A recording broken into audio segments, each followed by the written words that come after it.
Welcome, everyone. This is your friend, the DN What If, here with another exciting fanfiction. Today, we're diving into the story of What If Deku Received a Mysterious Call?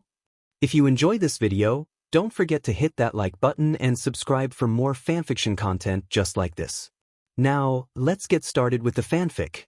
Izuku Midoriya's been restless all day, and weirdly enough, it's not because of training or kakin, which is a miracle on its own. After their talk, which Aizawa insisted on calling a fight, things between them have been surprisingly okay. They're not suddenly best friends or anything, but the air isn't as hostile like before anymore. They somehow even talk like two completely normal human beings during house arrest. And now that Katsuki even knows about his secret, Izuku should feel relieved. He should be fine. Except he's not. There's this strange weight sitting in his chest since morning. Not heavy enough to hurt, just there. Nagging, stubborn, and very annoying. It doesn't make sense. Nothing's wrong. Classes went smoothly, training's over, everyone's fine, and All Might didn't drop another life-changing bomb on him today. Still, he keeps zoning out, missing Aizawa's questions and catching concerned looks from his classmates. Even Katsuki glanced at him once, frowning. That's how bad it was. By the time class ends, he's overthinking it so hard his brain might just quit on him. As they walk back to the dorms, Uraraka catches up beside him. "Deku, you okay? You've looked kinda distracted since morning," she says, worry all over her face. He gives her a weak laugh. I'm fine really. Just this weird feeling I can't shake off. Probably nothing. My brain's just doing its thing again." Some of their classmates overheard. There are a few knowing looks, a few sighs. Everyone's used to overthinking Deku by now. Once they're back in the dorms, the tension disappears fast. The weekend's coming, so everyone's in a good mood. Laughter fills the common room. Even Bakugo hanging around, grumpy as ever but still there, and Tokoyami's pretending not to enjoy the noise. Izuku sits on the sofa, half listening to his friends talk about what to eat for dinner, when his phone starts ringing. Incoming call, unknown number. He frowns. Weird. I usually save everyone's contact. Did I forget someone? He quiets his friends with a quick gesture and picks up. Hello? Who is this? Nothing. Just silence. He's about to hang up when a soft voice finally answers. Izuku. The way the person says his name, it's too familiar. But careful. Almost guilty. Who are you? How did you get my number? Izuku asks, trying to sound calm even though something inside him twists. I got it from Inko. His mom's name makes him pause. From mom? Who are you? A long breath. Then, this is Hisashi. The world stops for a second. His blood runs cold. His mouth opens but nothing comes out. Across the room, Katsuki's eyes snap up immediately. Something's wrong. Everyone can tell by the way Izuku's sitting. He looks stiff, pale and frozen. How? Izuku whispers, his throat tightening. Why now? No one dares to speak, but the tension in the room sharpens. Why now after years? His voice cracks. Is it because I'm not quirkless anymore? Because your weak, pathetic son finally turned out to be useful? The words tumble out faster, louder. His voice shakes with anger and pain. Tears sting his eyes, but he doesn't stop. You don't get to call me, not after what you did to mom. Do you even know how many nights she cried because of you? How many times I caught her whispering I'm sorry while she thought I was asleep? You left her. You left us. For what? His classmates stare, frozen. None of them have ever seen Midoriya angry like this. He's shaking, breathing too fast, eyes glossy and red. On the other side of the line, Hisashi's voice trembles. Izuku, I know I was wrong. You have every right to hate me. Don't you dare. I'm not asking you to forgive me, Hisashi said quietly. His voice was rough, the kind that came from too many words swallowed over the years. There was a small pause, just long enough for Izuku to hear him breathe in, like he was trying to steady himself. I'm coming to Japan next week, he continued, softer this time. I want to see you. Just once. To apologize for everything. I know how badly I hurt you and your mother. I ran away when I should have stayed. I thought keeping my distance would spare you both, but I see now it only made things worse." His voice wavered, but he didn't stop.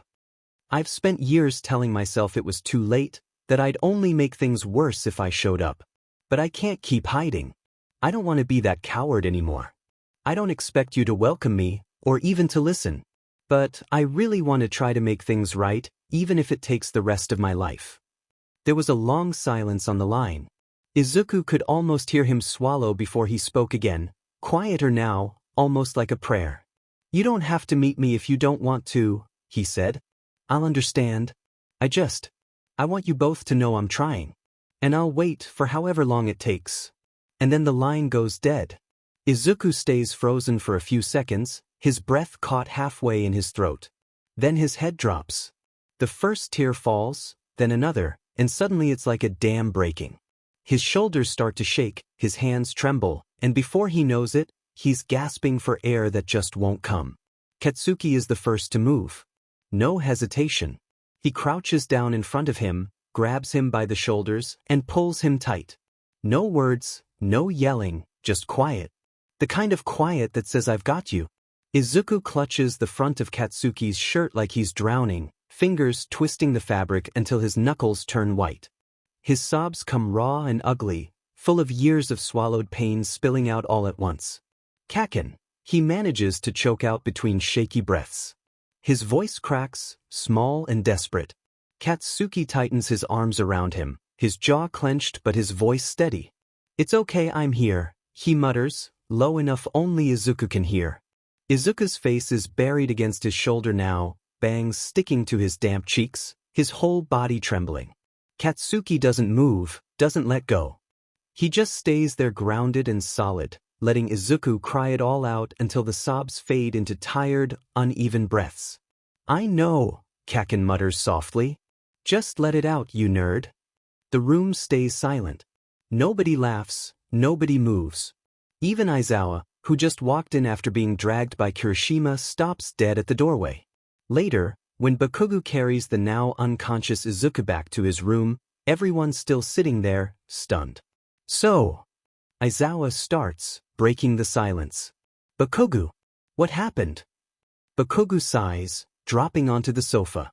"Not my story to tell.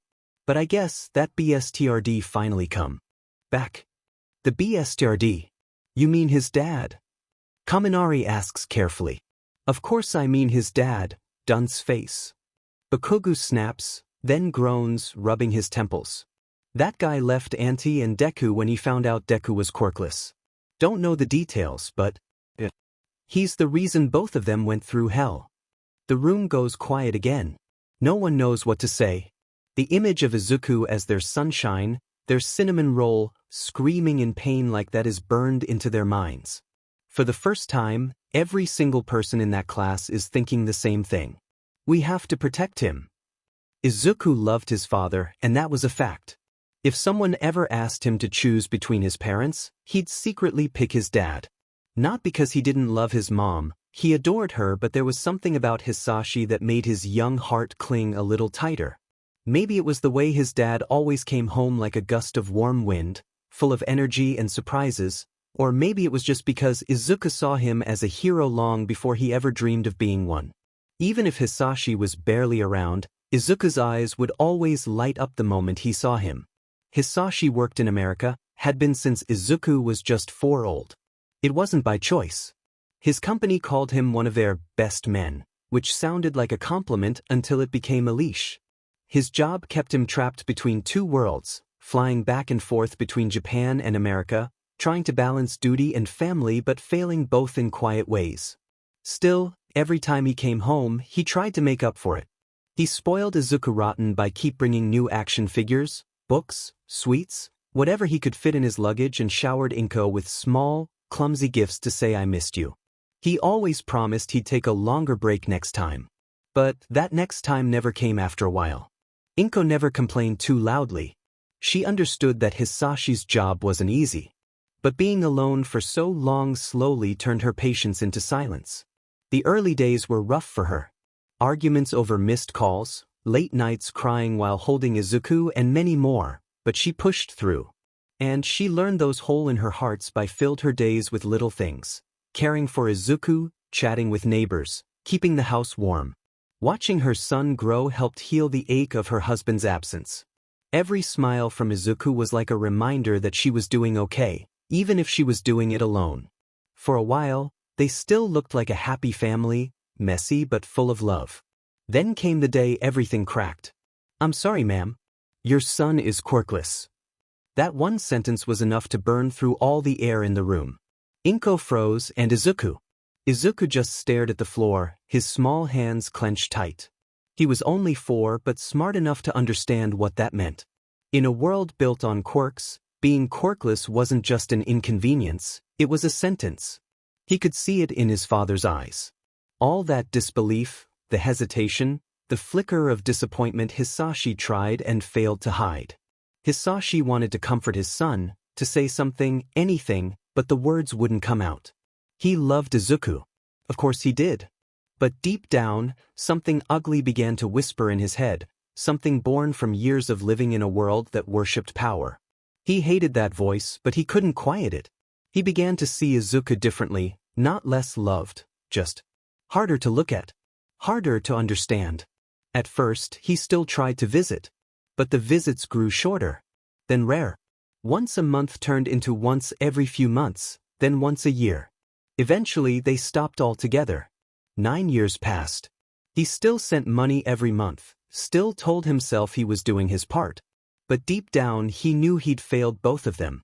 He'd traded being present for being responsible, as if the two were the same. They weren't. By the time everything went quiet between them, Inko had stopped calling. Izuku had stopped asking where his father was. And Hisashi. He stopped making excuses. He drowned himself in meetings, reports, deadlines, or anything to avoid the truth chewing at his chest. He told himself they were doing fine without him. He said it so many times it started sounding almost real, like a lullaby he used to fall asleep and forget he was a coward. Then one random afternoon, a coworker came running into the office with a tablet like it was some world-ending emergency. "Bro, you have to see this. All this kid is crazy, man." It was the UA Sports Festival stream live. Hisashi blinked at the screen, not thinking much. Just another hero event from famous school back in his country, flashy quirks, loud crowds, kids blasting each other across stadium walls. He almost dismissed it until a familiar name flashed at the bottom of the screen. Midoriya Izuku UA Hero Course, Class 1A. His heart didn't just stop. It tripped. Face planted emotionally. He remembered that late-night text from Inko months ago. Short, polite, painfully neutral. "My wife." Tuesday 9:40 p.m. Inko Midoriya, Izuku got into UA. Back then, he skimmed it and assumed Izuku might have gone for business or general course, maybe support course at most. Smart kid after all. Even without a quirk, there were options. Safe options. Practical options. But hero course? That part he somehow didn't let himself read carefully. Or maybe he did and his brain refused to store it, like it bounced right off his denial shield. And now here his son was, on live television mid-air, covered in dust, eyes blazing like he was ready to fight God himself if that's what the bracket demanded. His little boy who used to cling to his pant leg when he came home. Now is older, taller and stronger. Not trembling, not hiding, but charging forward like he belonged on that field. His coworkers were cheering, laughing, smacking each other's shoulders, talking about how this school really never runs out of insane prodigies, huh? Meanwhile, Hisashi couldn't move. Couldn't breathe. He leaned in close, fingers gripping the edge of the desk, because he wasn't sure if what he was seeing was real or some fever dream. And then, Izuku got hit. The kind of hit that made the announcers scream and the crowd gasp. Hisashi felt his chest collapse. Time slowed, the room blurred, and every beat of his heart sounded like a threat. For a second, at just one terrifying second, he thought he was watching his son die on a giant public screen, halfway across the world while he stood there holding a coffee cup like an idiot. When Izuku pushed himself back up, shaking, bleeding, stubborn. As ever, and Hisashi's eyes burned. His voice cracked on a breath he didn't know he was holding. He felt something inside him just sit or wake up. Maybe both.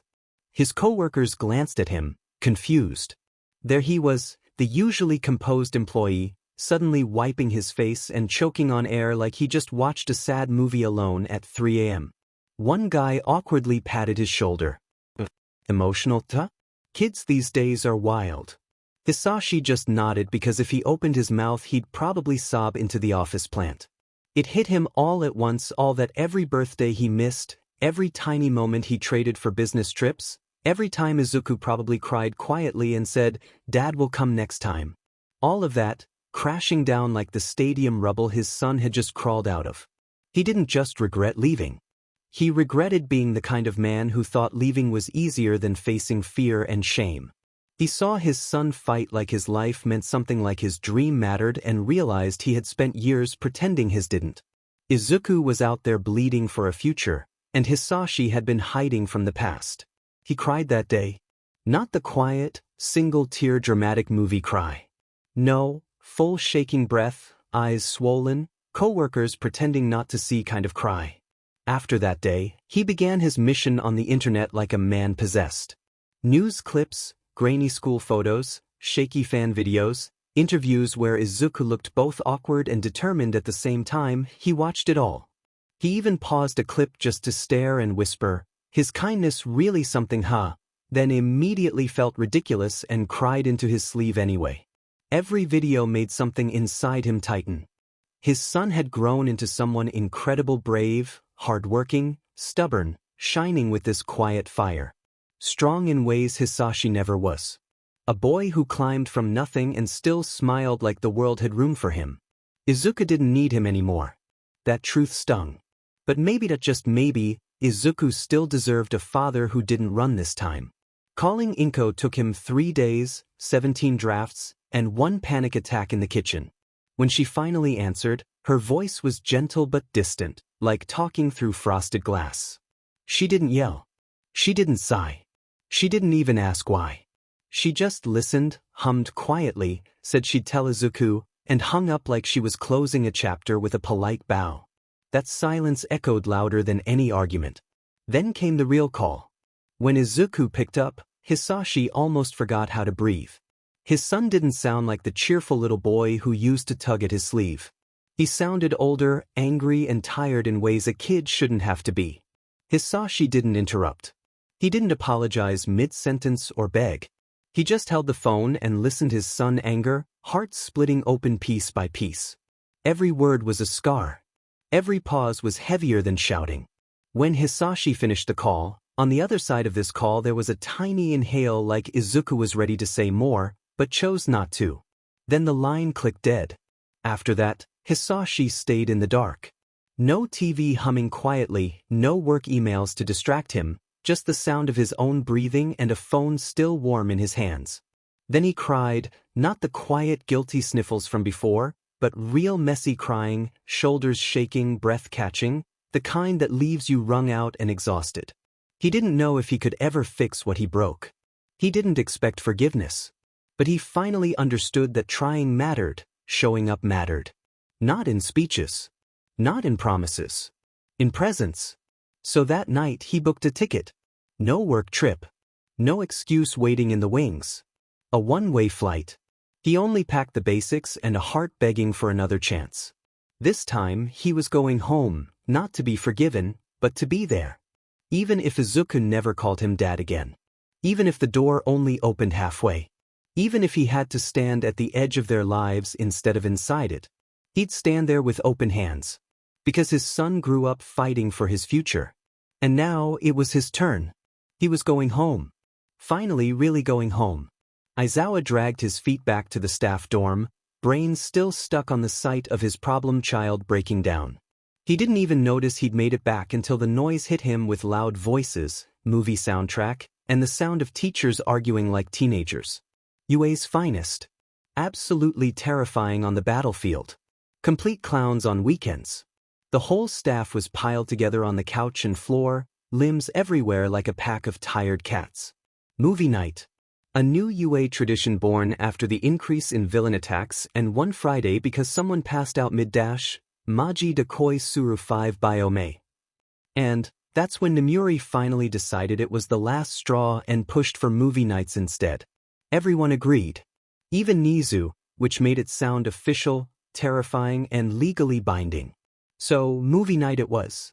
Cheap snacks, mismatched blankets, one terrible projector they keep promising to replace but never do, and a rotation system that always ended with Snipe sneaking in romance pics even when it wasn't his turn. Right now, they were in the middle of some cheesy high school rom-com. The kind with sparkles, dramatic hallway confessions, and a boy who falls for a girl because she dropped her pencil once. And, the moment Aizawa entered, a loud whisper exploded from the couch. "Oh, Shota's back." Hizashi waved with both hands like a golden retriever. "You missed so much drama. But hey, at least you skipped the most cringe parts. I almost dead. I hate when the main character just randomly kisses someone out of nowhere," 13 muttered, shaking their helmet like this was a moral issue. "Right? That was not earned. Like, sir, she just said, 'Thank you, not, please eat my face.'" Lunch rush added. Snipe shot them both a glare. "It wasn't that bad. It shows he's serious about her." "Passional. Ever heard of it?" Namuri snorted. "Passion my butt. The girl is too naive to notice his motives. That boy is faker than Aizawa's, I'm totally awake face." Ectoplasm held his hands up. "Alright, Namuri, let's not make Snipe cry again. We all remember last time. It was one time." Snipe yelled, offended on behalf of his feelings. "And it was beautiful, thank you." Aizawa stared at all of them. Educators. People trusted with children. But how they hadn't collectively walked into traffic by accident was a true mystery. Still, seeing them bicker like this eased something tight in his chest. Normal chaos. Good chaos. Noticed Hizashi wasn't laughing. Too serious while looking at him, the moment he sit next to him. "You good, Sho?" Hizashi asked, voice soft, and the whole room slowly stilled and every eye turned to him. Namuri leaned forward, eyes sharp. "What happened? All good with the kids?" Aizawa exhaled. "It's the problem child." "But Kugu?" Inui asked immediately. "I wish," he muttered. "It's Midoriya." Every teacher there went still. Even Nizu, who had been eating cheese cubes with suspicious glee, lowered his plate. Midoriya was beloved. A mix of muttering, freckles, and insane dedication. The only student who could literally died emotionally and physically at the same time. They tried to pretend not to have favorites, but yeah, he was on the list. Even Nizu had a soft spot for him, which was rare and honestly a little terrifying. Yagi sat up straighter, concern tightening his face. "Young Midoriya? What happened? He didn't mention any trouble last time we spoke." "He got a call. Looked like it was with his father," Aizawa said slowly. "The kid cried so hard he passed out in Bakugo's arms." Silence. Serious, heavy silence between them. "His father?" Higuri repeated. Aizawa nodded. "Yeah. His father." Nizu tapped his tiny paw to his chin. "His file said his father works in America. Long-term with high position there last time I checked." Aizawa rubbed the back of his neck. "Now that I think about it, we only ever met his mom when we visited. And Midoriya never really talks about him." Yagi's brows pulled tight. "He never mentioned anything to me either." A heavy pause settled over the room. Concern wrapped around the room like a weighted blanket. Not the good kind. The this is emotional damage kind. Namuri finally stood, clapping her hands once. "Work mode." Nizu straightened.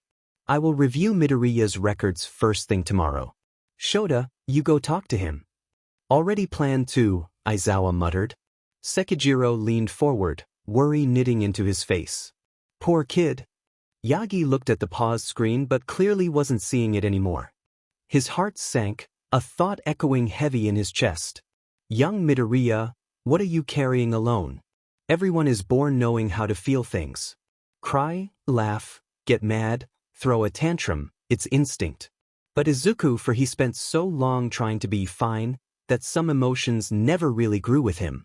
In fact, emotions for him have always been complicated. People always thought he was easy to read, which is a walking sunshine boy full with big smile, sparkly eyes, the kid who claps when his friends succeed. No one ever paused to think maybe this cheerful kid learned to smile because the alternative hurt too much. The teachers assumed his life was stable the moment they met Inko. She showed up at the dorm once, soft voice and warm eyes, bringing food like some anime mom final boss of kindness. And everyone fell in love instantly. If his mom is that sweet, then surely his life must be sweet too, or that's what everyone always thought. Not really. At least, for Izuku in this case. That morning, the dorm was full of sleepy students gathering for breakfast. Except one. Izuku was still knocked out upstairs, lost in dreamland after crying himself into unconsciousness the night before. No one dared to wake him, and Ida even announced solemnly that disturbing a resting classmate would be a violation of their morning peace protocol. So they saved his food in the fridge, a simple Katsuki's katsudon, which said a lot already. After that, naturally all of them just silently gathered in the common room. It wasn't really chilling, to be honest, and maybe more like emotional emergency meeting disguised as hanging out. There's whispered arguments, concerned glances, Sato biting into his burned toast like it betrayed him, Uraraka pacing because emotions are hard even for her. And Katsuki just leans in a chair, arms crossed, pretending he doesn't care. He cares. He cares so much it's embarrassing. He's known Izuku since diapers, and sadly even he barely knows anything about the guy's dad. His own father once muttered something like, "That man's trash," which is saying something, coming from Bakugamasuru, and also the uncomfortable feeling that something isn't right since he's a kid every time he saw Auntie Inko. As time goes by, the chatter gets loud. Advice flies. Opinions clash. Someone suggests forming a protective task force. Someone else suggests cookies. Mina cries because he's just so precious. Shoto looks ready to adopt and buy him an exclusive toys figure of All Might with Endeavor money. Kirishima volunteered to punch his dad. And Bakugo looks stressed, which is rare and mildly terrifying. And then, morning. Oh, Midoriya. Jiru squeaked, eyes wide. How long have you been standing there? Midoriya stands at the kitchen door, eating his katsudon like he spawned there. Which he kind of did. He actually watched all of them whisper about him like a nature documentary for a solid 10 minutes. About 10 minutes that I guess, he says, like that's not socially devastating. Thanks for the katsudon, Kaken. Several heads snap toward Bakugo. Wait, how did you know he cooked it? Kaminari yelps. Izuku blinks. Kaken cooked a lot for me and my mom since we were little. I know his seasoning. Is that weird? Mina shakes her head fast. Nope. Normal. Totally normal. Cute. A little concerning. But normal. Momo nodded seriously. It's like your taste buds are trained for Bakugo cuisine. Fascinating. Bakugo turns bright red. Oh, shut up. And by the way, nerd, your aspirin is in the second cabinet and All Might came looking for you earlier. Meet him at the park. All Might came? Siro blinked. Also, how did you know he had a headache? Katsuki shrugged aggressively. He looked like a train hit him and he biked here anyway. Use your eyes. Half the class just, ooh. Izuku quietly took the aspirin after put his plate in the sink.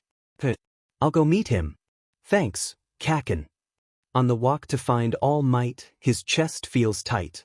Yesterday was messy. He lost control and snapped. Really snapped. That wasn't like him, and it scared him. Because anger wasn't his thing. He was supposed to as the support, encouraging, full of smile and the move-forward friend. But yesterday, his control just broke. And it felt alien and awful and ugly. By the time he realized it, he was already at the park. He saw All Might already sat on one of the bench, looking smaller than usual but warm as ever. All Might. Sorry I kept you waiting. Not at all, young Midoriya. He pats the seat beside him. I wanted to see how you're doing. They sit. The air is heavy but soft.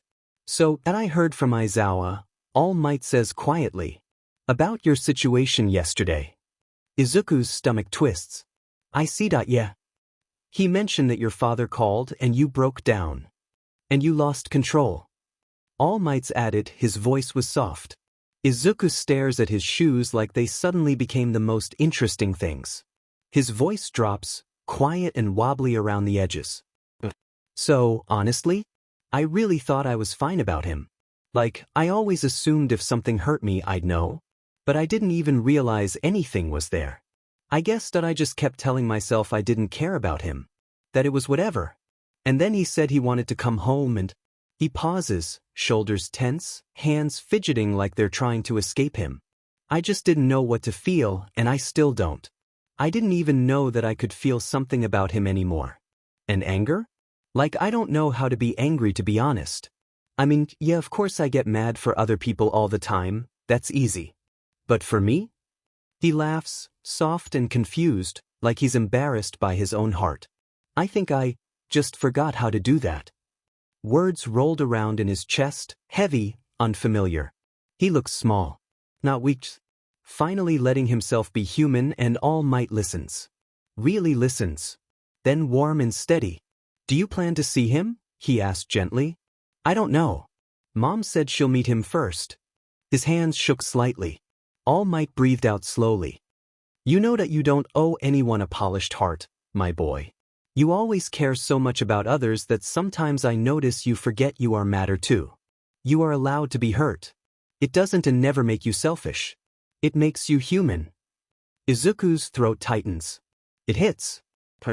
All this time, you've been building walls and calling them kindness. All Might says, voice low, not scolding, just seeing him. It isn't wrong. But strength isn't only smiling through everything.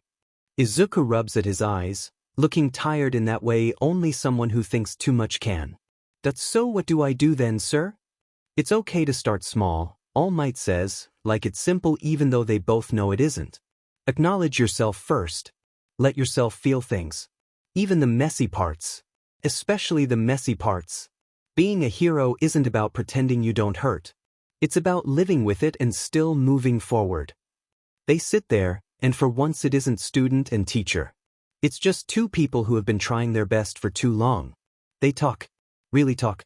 Izuku shares little pieces of his past with quiet, hesitant, like each sentence is a step onto thin ice. All Might shares too, about mistakes, old regrets, and the mentor who once dragged him through his own mess. And then 2 hours just pass like that with honesty, awkward giggles, sleeves used as tissues, the occasional, please don't write this in your notes. And somewhere in that quiet park, without fireworks or dramatic music, something shifts. Not big, not loud. Just a small, steady step forward. Izuku stands taller. Not fixed. Not magically healed. But seen. And that's enough for today. Because maybe he doesn't have to be sunshine all the time. Maybe storms are allowed too. And maybe, not just maybe, he can learn his own heart, and this time not just everyone else's. It's just after lunch when he wanders back into the dorms. The moment he steps inside, he notices how empty it is. No shouting, no explosions, no Kaminari electrocuting himself by accident. Just quiet. Weird. Maybe everyone's in their rooms. Or training. Or somehow collectively decided to leave him alone on purpose. Honestly? Wouldn't blame them. The common room is his, and it should feel relaxing, like finally getting the blanket to yourself. Instead, it's just him, a couch, and silence staring back. He flops down, sinking deep like a tired burrito, eyes fixed on absolutely nothing. His brain, however, refuses to chill. It runs laps full of yesterday, this morning, All Might's voice, emotions he didn't ask for, his father, everything buzzing in the background like a broken TV. At least he's breathing easier now. Not perfect, but better than the tight-chested panic he had earlier. Talking to All Might helped more than he expected.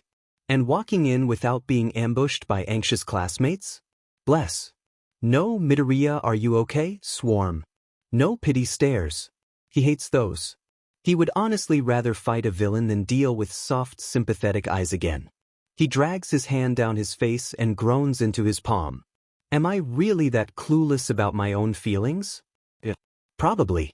Turns out repressing 18 years of trauma and calling it being positive wasn't emotional growth. It was emotional, whatever the opposite of growth was. Composting. Emotional composting may be the right words of it. He always thought being cheerful and hopeful made him strong. And maybe it did. But it also made him lie to himself. Growing up, he learned early how to swallow emotions before they swallowed him. People pitying him, people ignoring him, people whispering like he was already a cracked toy. He remembers all of it. So he built himself, brick by shaky brick, into someone bright. Somebody who smiles first. Someone who believes being kind makes the world less sharp. Because heroes save people. Even if the person that needs saving is yourself. He just wasn't good at that second part. He presses his palm to his face. A beat after that, the dorm door creaked and a familiar voice threw his thoughts. Oi, nerd. Izuku doesn't move. Just groans into the couch cushion. 5 minutes of peace, was that too much to ask? Katsuki walked in still carrying that faint, irritated my therapist told me uncomfortable truths again energy after just come back from his session. His shoulders were tense, jaw tight, and he had the look of someone who just spent an hour being gently told he has feelings and hated every second of it. He dropped his bag, scowled at the floor like it insulted him, and muttered something under his breath that definitely sounded like, "Stupid woman telling me I care like I don't know that, shut up." Beside, feelings are dumb. The echo of, "You care about Midoriya more than you admit," still haunted him, and every time the sentence replayed in his head, he's 1 inch closer to blew up for every street lamp he met on the way back just because remembering it. Feelings. Without warning, Katsuki stomped over and dropped. Right next to him, shoulder bumping his like there was no such thing as personal space. Classic Bakugo. He didn't sit like a normal person either, he slouched aggressively, legs spread like he owned the whole sofa and the world should thank him. "I don't know what's worse," Katsuki grunted, "your usual gremlin energy or this dead fish version." Izuku peeked one eye open, slow and pitiful. "Believe me, Kaken, I don't enjoy sad Deku mode either." Katsuki gave him a long stare, then jabbed his shoulder, not gentle, but not mean either. "Bakugo. Then quit moping. You look like a overcooked soggy boiled fish somebody stepped on." Izuku made an offended noise, but it came out weak, like he didn't have enough energy to defend his honor properly. "Did you just give me emotional support in the form of bullying? Also, I am not stepped on fish." "Shut up," Katsuki scoffed, ears faintly pink. "It's called motivation, idiot." Izuku puffed his cheeks, defeated by life and Katsuki's metaphors. "I just needed to lie down without thinking for a second." "Isn't thinking's your whole thing? And you look even weirder when you're quiet." It should have stung. A year ago, it might have sparked a fight. But Katsuki didn't sound cruel. Just uncomfortable. Like caring was a coat he still didn't know how to wear without itching. Izuku sighed, let his head flop to the side. Katsuki was staring forward, elbows on his knees, fingers tapping like he was holding himself back from yelling, or maybe from saying something real. Silence slipped in between them after that. Not heavy, just awkward, two idiots drowned in shared history. Katsuki broke first, of course. "You eat." His voice came out gruff, like the word concern was trying to claw its way up his throat and he was shoving it back down. Izuku blinked. "You're Katsudon this morning." "That was 8 years ago, dumbass." Izuku's stomach chose that exact moment to growl like a wild animal trapped in a vending machine. It echoed. But Bakugo snorted. "Pathetic." "I am fragile right now," Izuku muttered into the cushion. "You're always fragile. You just pretend you're built different." Izuku nudged him with his foot. "And you pretend you don't care." Katsuki froze. Literally froze. Like someone hit pause on him. Izuku could practically hear the gears grinding in his head. "I'm gonna make ramen," Katsuki muttered, standing so abruptly the couch shook. "Don't follow me. Or do." "I don't care." Izuku sat up slowly, rubbing his eyes. "Okay." Katsuki stopped at the doorway, back still turned like he was arguing with himself in his head. "Don't just lie there anymore. he muttered. It is seeing you like that. Izuku's breath caught. Small but real. Yeah, he whispered. I'll get up. Katsuki clicked his tongue again, and stormed off toward the kitchen with dramatic footsteps, the kind that said I am absolutely not being soft right now, shut up. Izuku sat there for a moment, letting the air settle around him. The couch didn't feel like a trap anymore. It just felt like a couch. He ran a hand through his hair, forced his brain to quiet, or at least slow down. It didn't. Of course it didn't. But he stood anyway. Deku. Bakugu's voice from the kitchen. Izuku walked over and stopped in the doorway. On the table sat 2 bowls of ramen. Still steaming. One already being eaten with aggressive slurping. The other untouched, set right in front him like Bakugu had planned it that way and would explode if asked about it. Izuku didn't say anything. Just sat down. Katsuki didn't look at him, but his ears went pink. Classic. They ate in silence, the only sound the clack of chopsticks and noodles disappearing at a concerning speed. For a moment, it felt normal. Like lunch between whatever they were now. Rivals? Friends? Emotional disasters, frenemies who happened to care? After a couple minutes, Izuku's chopsticks slowed. His thoughts caught up again. He swallowed, nerves fluttering. Kaken, Midoriya finally said, voice quiet. Can I ask you something? Bakugu clicked his tongue. What the? What would you do if you were me? That shut him up fast. Katsuki's chopsticks paused mid-lift. He looked at Izuku, stared straight ahead, jaw tight, like someone just asked him to run emotional diagnostics on himself. Izuku waited patiently. There's a hidden nervous in his eyes. After a while Bakugu finally exhaled, slow and uneven. I can't. Izuku blinked. You can't? I can't imagine your life. Katsuki's voice was steady, but low. You got handed a sheet deck. I got lucky. I'm not gonna pretend I understand everything you've gone through just to sound deep. That'd piss both of us off. The honesty hit harder than any explosion. But, Katsuki continued, eyes fixed on the table, after our fight? I don't know. Something in my head unclogged. Still hated you. Still said. But I got it. At least a little. Midoriya blinked. That might have been the most sincere thing Bakugu ever said. Kaken. Oh, shut up, I'm not finished yet. Katsuki cut in fast, like emotions were hot and he was trying not to drop them. Point is, you don't gotta keep pretending everything's fine. You can crack. You can be sad at the world. You don't always have to be sunshine boy. You think I punch sheet for fun?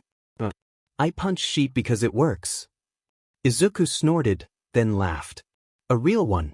Shaky but real. Katsuki looked offended by the noise, like how dare you find comfort in my emotional growth. And stop mumbling like a gremlin, Katsuki added, because balance must be restored. I don't. You absolutely do. It doesn't go away instantly. Then practice in a mirror until you stop looking like you're arguing with ghosts. Izuku grabbed a random paper on the table and made a ball of it. He launched it at him, and Katsuki caught it without even blinking, tossed it behind him like trash. For a second, it felt like childhood again. Before quirks and pain. Before expectations and unspoken insecurity wrapped around their necks. Midoriya let the quiet settle again. This time it wasn't suffocating. Just soft. Familiar. You know, Izuku murmured, staring into his half-empty bowl, I really did look up to you. I still do in a way. Bakugu's shoulders stiffened. His face went red. Don't make it weird. Izuku smiled. Honest. Tired. The warm. He wasn't magically better. The ache still sat in his chest. The future was still heavy. But right across from him sat Katsuki Bakugu, grumbling, embarrassed, pretending not to care while caring way too much. And somehow that made things easier to breathe through. Slow steps. Small steps. Messy and awkward and loud. But they were moving. Together, even if neither would say it out loud. Izuku inhaled. Exhaled. Felt his spine straighten just a little. He didn't know what tomorrow looked like. He didn't know how long it would take to heal. But right now, he had warm ramen. A stubborn rival friend with bad manners. And a moment where the world didn't crush him. For now, that was enough. Back in middle school, his mom once asked him, gentle but nervous, "Izuku, do you miss your father?" He remembered pausing, pretending it didn't sting. Then he smiled too fast and said, "Of course not, Mom. Why would I miss him? I already have you." That was back when he still had no quirk, no plan, and a heart too soft for the world. Back when he thought he ruined their perfect family by simply being born the way he was. He grew up trying not to think about his father at all. Not because he forgot, more because remembering his anger and guilt got tangled into one messy knot in his chest. Some days he swore he hated the man. Other days he couldn't even manage that. He didn't know if he wanted to scream or apologize or run. And Katsuki's words earlier annoyingly made sense. He couldn't run from this forever. Life was already heavy enough. Add unresolved dad trauma? Yeah, no thanks. Still, thinking about it made his stomach twist. "Why not you ask your mom?" Katsuki asked, arms crossed like he was lecturing him about homework and not emotional collapse. Izuku blinked. "Huh. No one knows you better than she does." Katsuki shrugged, like he wasn't currently giving him the gentlest advice ever spoken by someone who once threatened to blow up his notebook. "You know me too, Kaken," Izuku mumbled. "No, I don't," Katsuki snapped, voice firm but not sharp. "Yeah, we grew up together. Yeah, our moms basically merged families at this point. But that doesn't mean I magically know every part of you. Don't act like I've got all your crap figured out just because we shared toddler bath time or whatever." Izuku blinked at him. That was surprisingly honest. And also a little alarming because Kaken acknowledging emotional limitations is not on his bingo card today. He swallowed, words slipping out before he could second-guess them. "I think I'm just tired," he said, voice small, like he was afraid the room might swallow the words. "I really want to hate him. I want to be angry and stay angry, like a normal person. Hold a grudge, slam a door, something. But I can't. I don't know why. I just want it to stop sitting in my chest all the time. I want it gone. Sometimes I wish I could just forget everything and move on." The words sat between them, raw and messy. Like he'd cracked open something he'd glued shut for years. He had never said any of this out loud. Not to her mom. Not to All Might. Not even to his journal. He didn't even dare write it, because writing meant admitting it was real. Admitting there was a problem. Admitting that somewhere in the back of his head, he still believed he broke something in his family.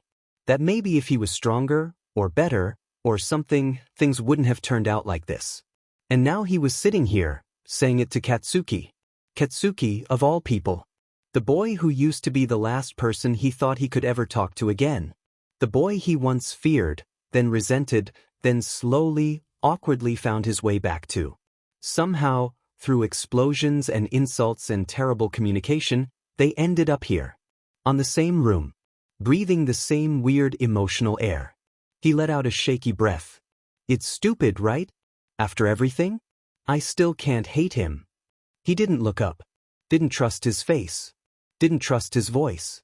But he could feel it. Katsuki didn't move away. He didn't flinch and just looked at him with that serious face he got when he treated feelings like explosive devices. "You know what, just do whatever hurts less," Katsuki finally said. "Run or face him. Both SEK, but you decide why you do it. Just don't sit in the middle and beat yourself up." Sometimes Izuku honestly didn't know how Katsuki managed to be both the most explosive person alive and the most emotionally grounded when he decided to stop yelling for 5 minutes. Katsuki pushed his chair back, grabbed his empty bowl, and stood. No dramatic sigh, no heroic music swelling in the background, just a dude with messy feelings and terrible sitting manner. "Don't be like me," he muttered, eyes fixed anywhere but at him. "Don't turn into someone who hates himself. Figure your crap out, Deku. I know you can." And then he just walked off after that. Elevator ding, doors close, gone. Like he didn't just drop a truth bomb and flee the scene before anyone could acknowledge he has a heart. He remembered sat there in the quiet kitchen, chopsticks still in his hand like he'd forgotten how to use it. The silence felt weirdly warm. Like a blanket you didn't ask for but also didn't want to throw off. He just thinking that maybe Kaken really had changed. Not into a new person, Not some dramatic redemption arc rewrite, just into who he always been that he know. Under all the shouting and ego and explosions, there was this stubborn, awkward and loyal boy. A kid who was never a villain, no matter how much he looked like one. Just someone who didn't know how else to care except loudly, violently, and with questionable communication skills. And somehow, sitting alone in that kitchen, Izuku's remembered that his chest didn't feel as heavy anymore. The dorms slowly filled again after that. Students drifting around, laughing, doing homework, raiding the fridge. Izuku slipped back to his room.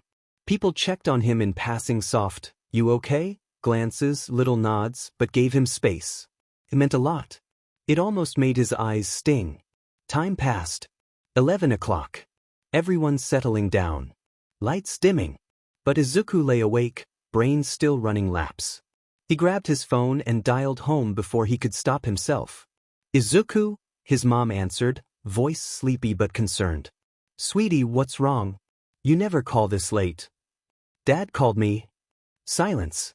Then her voice dropped soft and heavy. "Oh, did I see? He said he got my number from you. He's coming to Japan next week. Did you know?" "I did." Silence again. Izuku swallowed. His voice shrank. "Are you okay with that? Because if you're not, then I won't see him. I won't betray you like that." He didn't care about himself. He cared about her. If she said no, he'd lock the door and never open it again. "Oh, sweetheart." Her voice trembled just enough to sting. "He did hurt us. He made choices that broke things. But that he's still your father. And he's still my husband. I'm not saying any of it was okay. Please don't think that. I'm just choosing to hear him out first. For me. To decide where I stand." Izuku stared up at the ceiling, throat tight. "But he hurt you," he whispered, like saying it too loud might break something in the room. "He did." No hesitation, no softness in that part. And that pain was real. It still does some days. But, for me, I don't want that pain to be the only thing that decides my life. If he really wants to come back like what he said, then I want to look at him and decide for myself. That's my choice. But you, Izuku? Izuku feel his chest tight in that aching, messy way that never fully left him. Her voice softened further, like she was talking to the little boy he used to be. "You don't owe him anything. Not forgiveness, not peace, not even a conversation." He swallowed hard. "You get to choose," she continued. "If seeing him hurts you, you don't go. If you need time, take it. And if your answer is, not now, or even maybe never, that's fine. Truly." He didn't answer right away. He couldn't. There was so much love in her voice it almost knocked the air out of him. Her scars were older, deeper. Yet she held them with such grace it made him feel small and proud of her all at once. "Just remember, don't carry this alone," she said gently. "You don't have to be strong every second. You already carry school, training, and half the world on your shoulders. You're allowed to listen to your own heart, Izuku. If your heart says you're not ready..." He shut his eyes, letting her voice fill the quiet of his dark room. For a second, it felt like she was right there again, brushing his hair the way she used to when nightmares got too loud. "Then you're not ready," she finished softly. "And that's okay. No one here will push you. Not me. Not anyone." His chest loosened just a little. "I love you, Mom. I love you too. Try to sleep. And don't think too much, all right? Let your heart breathe a little." The call ended with a soft click. Izuku stared up at the ceiling, phone still warm in his hand, the room quiet except for his breathing. His thoughts were still there, messy, tangled, but not crushing him this time. And, somewhere under the worry and the fear, there was a small, steady thing growing. Not hope. Not yet. Just space. "Follow what your heart says," she told him. His heart still didn't know what it wanted yet. But maybe it didn't need to tonight. It could just beat. And rest. And feel things slowly. For now, that was enough. He pulled the blanket up, turned on his side, and finally let his eyes close. Small breath in. Small breath out. Tomorrow could come when it came. The rain didn't stop in Mizudafu that day. It came steady and cold, tapping against the windshield like it was trying to talk for them, because no one else in the car could. The car was quiet. Too quiet. The kind of quiet that settled into your ribs and stayed there. Inko's hands were tight on the wheel, knuckles pale, shoulders stiff like she was holding her whole world together with muscle alone. Every few seconds her eyes darted to the rearview mirror, searching for her son even though he hadn't moved or spoken since they left the hospital. She kept hoping he'd say something. Anything. But he just sat there, small and silent, staring out the window like the world outside might offer him a different truth if he looked hard enough. Izuku's eyes followed the blur of trees and streetlights, but he wasn't really seeing any of it. His thoughts were stuck, replaying the doctor's voice over and over, each word landing the same way. Cold, heavy and final. No quirk. No power. No chance to be a hero. It echoed in him, stubborn and cruel, like it wanted to make sure he didn't forget. Every repeat dug a little deeper, like someone tightening a belt around his chest. His hands curled in his lap, not out of anger, just helplessness. That quiet kind that stings worse because you can't shout it away. Outside, water slid down the glass in long streaks, and for a moment, it almost looked like the sky was crying for him instead.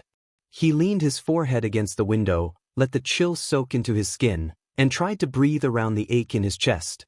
He had imagined a world where he could run into danger and come out shining, where he could save people and make his parents proud.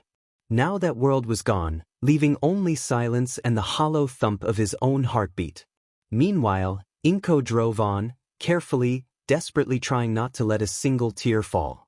She knew one slip, one break in her composure, could shatter everything.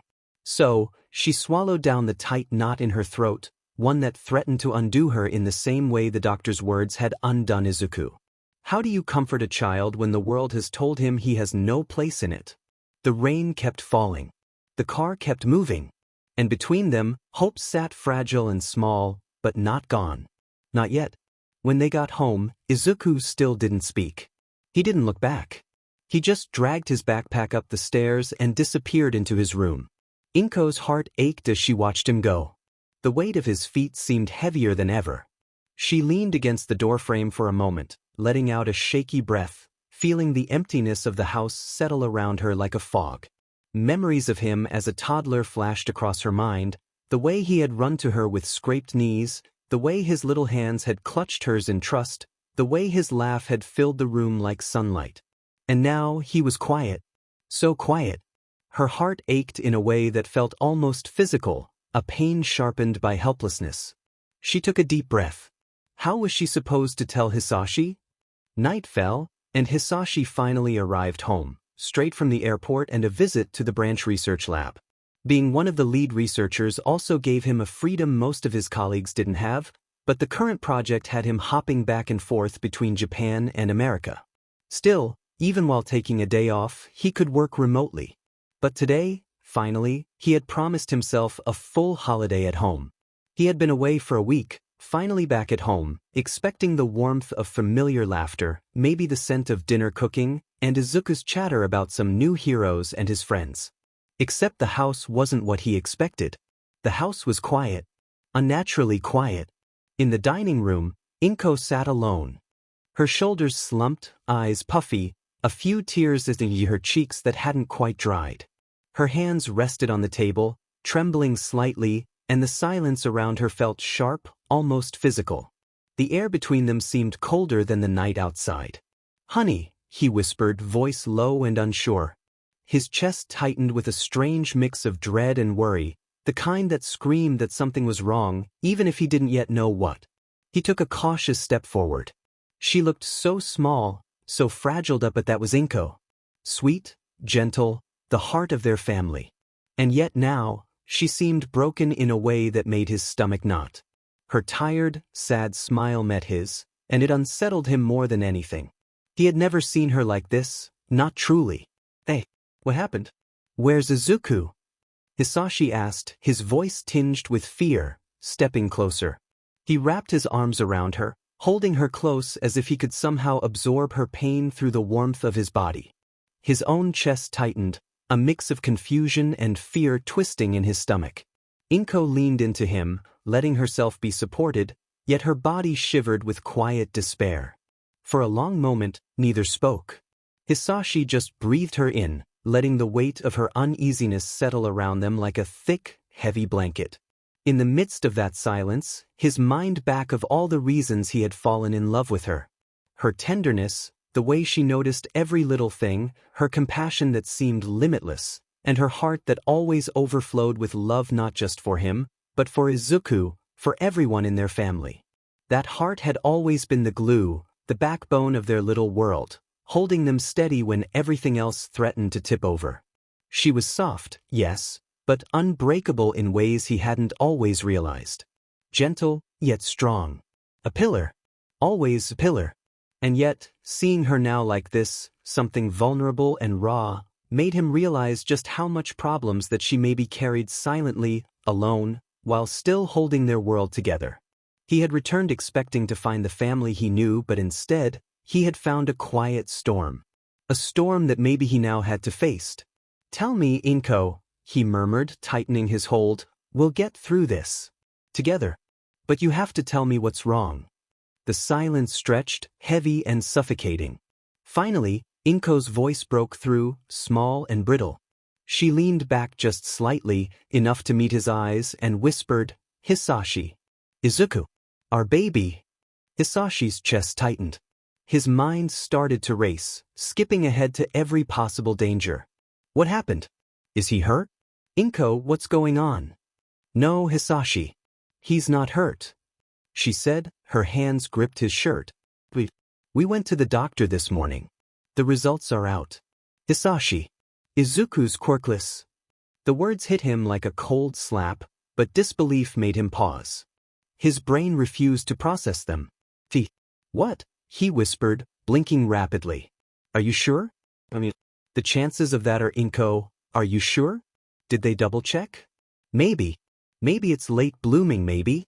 The doctor was very sure, Inko said firmly, though her voice cracked under the weight of emotion. I saw his face when they told us. He didn't cry, Hisashi. Not a sound. He just went quiet, and it's like his dream died right there in that office. She shuddered, covering her face for a moment. It hurts so much to see him like that. He didn't fight it, didn't scream, didn't lash out. Nothing. He just accepted it. Hisashi felt the weight of her words settle in his chest, heavy and suffocating. He just accepted it? He echoed, his voice breaking. Oh boy. He didn't even? No, he just sat there. Silent. No tantrum, no anger, nothing. She whispered, shaking her head. It's killing me inside, Hisashi. You know how much he's always dreamed of being a hero. And now what do we do? How do we tell him, what do we tell him? And you know how hard people treat the quirkless people. I don't know what to say. I still don't. Hisashi couldn't speak. His throat had closed up, and he could only hold her tighter, feeling her body tremble against his, feeling the helplessness that mirrored his own. Izuku's always dreamed of this, Inko continued, her voice barely above a whisper. Always. And now his world has shifted, and I don't know how to make it right. I don't know how to tell him that he's different from what he hoped to be, that his dream might never come true. She buried her face into his chest for a moment, letting out a shaky breath. What are we going to do? Hisashi felt a lump form in his throat. The quiet of the house pressed around them, a heavy blanket that made every heartbeat thrum painfully in the stillness. The hug that was meant to comfort now felt like it was holding them apart, a fragile barrier against the storm outside and the storm inside. Something unspoken, a weight they both carried now, something that would hard to be ignored. Hisashi tilted his head, pressing a kiss to the top of her hair. We'll figure it out, he murmured, though even he wasn't sure how. We'll figure it out. Together. Inko clung to him again, and for a brief second, it felt like the world outside didn't exist.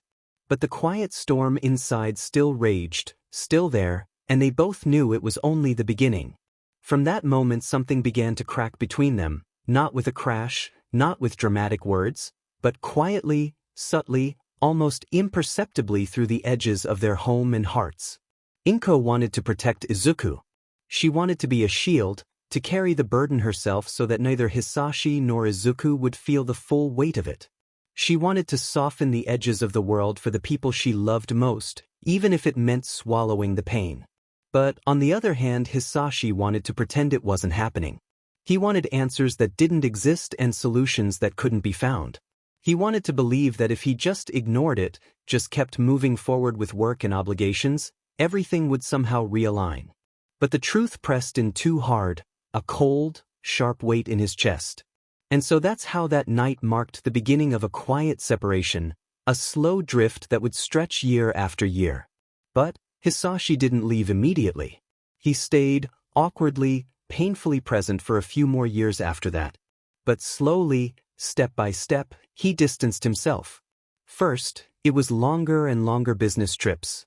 Then came the missed birthdays, the holidays that passed with only a card or a phone call. Conversations became checklists. Homework done? Meals eaten? The warmth and laughter that once filled the house gave way to routine, obligation, and polite distance. He didn't notice when he stopped being a father in practice and became a guest in his own home, but by the time he realized it, the silence had already become normal. When guilt started to press too heavily against him, he convinced himself that staying away was better. Less painful for Izuku, less awkward for him. He told himself that money could fill the gaps, that sending funds for school, supplies, birthdays, holidays, was enough. Practical. Responsible. He never missed a payment. But no amount of money could sit at the table for him, hug a small shoulder when the night was hard, or reassure a quirkless child that his dreams were still valid. Izuku learned that early. He wasn't naive. As he grew older, he began to notice the signs. His father didn't see him. Not really. Not as the boy who still clung stubbornly to dreams of heroism. Not as his son. The distance was there in phone calls that lasted barely long enough to tick boxes, in questions that seemed like obligations rather than curiosity. It wasn't anger. It wasn't malice. It was indifference and the kind of quiet hurt that can hollow a child out without a word. One night during 6th grade, Izuku should have been asleep. Instead, a restless curiosity and a creeping fear drew him out of bed. He walked down the hallway, every creak of the floor sounding louder than it should, and stopped at the stairwell to watch. The kitchen light glowed dimly, shadows stretching across the room. Hisashi's voice cut through the stillness, low, sharp, and tremulous. "You can't even do anything right, Inko." And him. "Izuku, you've wrapped him in cotton his whole life, and for what? Look at him." Inko's hand tightened on the edge of the counter, her knuckles white in the dim light. "Hisashi, don't you dare. I'm just saying what's obvious." Hisashi snapped, his voice spilling like fire over years of unspoken frustration. "Maybe if you didn't coddle him so much, he wouldn't be such a..." The words hung in the air. Such a what? Izuku never heard the rest. His chest tightened, a sharp sting of betrayal and hurt washing over him. And without a sound, he turned, tiptoed back to his room, and closed the door quietly behind him. Silent. Invisible. But the argument didn't end yet there, not in that cramped, warm kitchen where years of unspoken words had been piling up like dust in the corners. "You think I don't know how hard it's been for me?" Inko's voice sliced through the tension, trembling with an anger she barely managed to hold back. Her hands gripped the edge of the counter like she could anchor herself against the storm of years of frustration. "I carry this family, Hisashi. I've carried him, I've carried you, I've carried all of us. And do you think your silence helps? Do you think running away fixes anything?" Hisashi ran a hand through his hair, raking it back as if trying to physically pull some control over himself into place. "I'm doing my best. My best isn't enough because I can't be here all the time. Because everything I do, it's never enough for you, for him, for anyone." His voice cracked despite his effort to stay steady. A tiny flare of fire flickered from his lips, coming from his quirk and frustration he couldn't quite hold back. "Your best isn't showing up when it matters." Inko shot back, stepping closer, her anger now edged with heartbreak that made it sharper than any knife. "Your best doesn't make up for the moments we needed you. He needed you and you're invisible. Do you even see what it does to us? To him." Hisashi's jaw tightened, teeth pressing together until his knuckles whitened. "You think I don't feel guilty? You think I don't hate that I can't fix it? You think I don't hate myself every single time I leave? His words trembled, heavy with shame and desperation, echoing off the walls that had held 1,000 unspoken truths. And yet you still leave anyway, Hisashi. Inko whispered, voice breaking, shoulders trembling as though the room itself could collapse under her grief. She leaned against the sink, breathing unevenly. She continued, you leave with your all excuses and he notices. And I can't protect him from you. Not from this. Not from the distance you put between you and him just because you can't face your own shame. Just because you can't face reality. The kitchen fell into a heavy quiet, both of them gasping for air, guilt pressing down like something physical. You can fool him, Hisashi, but not me, she said, voice steadier now but sharp. I know your mind, and all the excuses you hide behind. I know that ugly part of you that decides what's normal. The way you see him for years. The judgments you make without speaking them aloud. You don't need to say it, I see it anyway. And I hate that I can't protect my son from his own coward father, from someone who won't face the truth. Hisashi's shoulders slumped, the fire of anger cooling into a shame, heavy and inescapable. His hands hung at his sides, trembling slightly, and he seemed smaller somehow, the weight of everything pressing down on him like a storm he couldn't outrun. Quirkless or not, Izuku is my son. Inko said, her voice softer but unwavering. He's everything to me. And yes, I know you aren't like me. I don't care what anyone says about him. But I know you, Hisashi. And this distance, this indifference that you tried to hide it so much. It will never change unless you do. Unless you accepted it. She stopped for a moment, her breath ragged, and still she continued, I stayed quiet for this years because I hoped, in my heart, that you would change. Not because I didn't see. Not because I didn't notice every moment and choice you made that hurt him. Inko. Hisashi started, but the words faltered, stuck somewhere between guilt and shame, that died in his throat. I know you care. I know you try. But caring from afar isn't enough. Not for him. Not for us. Every word was measured, heavy with love and warning, each syllable carrying the weight of everything they'd endured together. Inko drew herself up, exhaling slowly, voice softening but firm. You're still the man I love, she said quietly, words meant only for him, for the pieces of him she still held dear. But I can't let you near my son, if you still gonna be like this. If you can't be different. If you keep harm him, just because you can't face the truth. Just go. Don't linger halfway, Hisashi. The coward you want to be, but don't make me let you near him while you're like this. Not until you're ready to actually be the father he need. Be the man I know you can be. And then she left, no door slammed, no final shout. Just the echo of her steps fading leaving the kitchen. The silence lingered long after she was gone. Hisashi stayed standing in the center of the kitchen, shoulders slumped, the quiet pressing in on him, making the walls feel smaller, the floor harder, the air heavier. He didn't move. He didn't speak. He only breathed, each inhale and exhale a reminder of the distance he had created, of the years he had lost, and of the family that had grown around him in spite of him. In that silence, the cracks didn't disappear. They widened, slow and insidious, like a river carving canyons into stone. Every word, every absence, every choice had left its mark, the beginning of a new, fragile reality. Because the head of the family would retreat further into his work, choosing the comfort of distance over confronting the raw discomfort of honesty and the reality.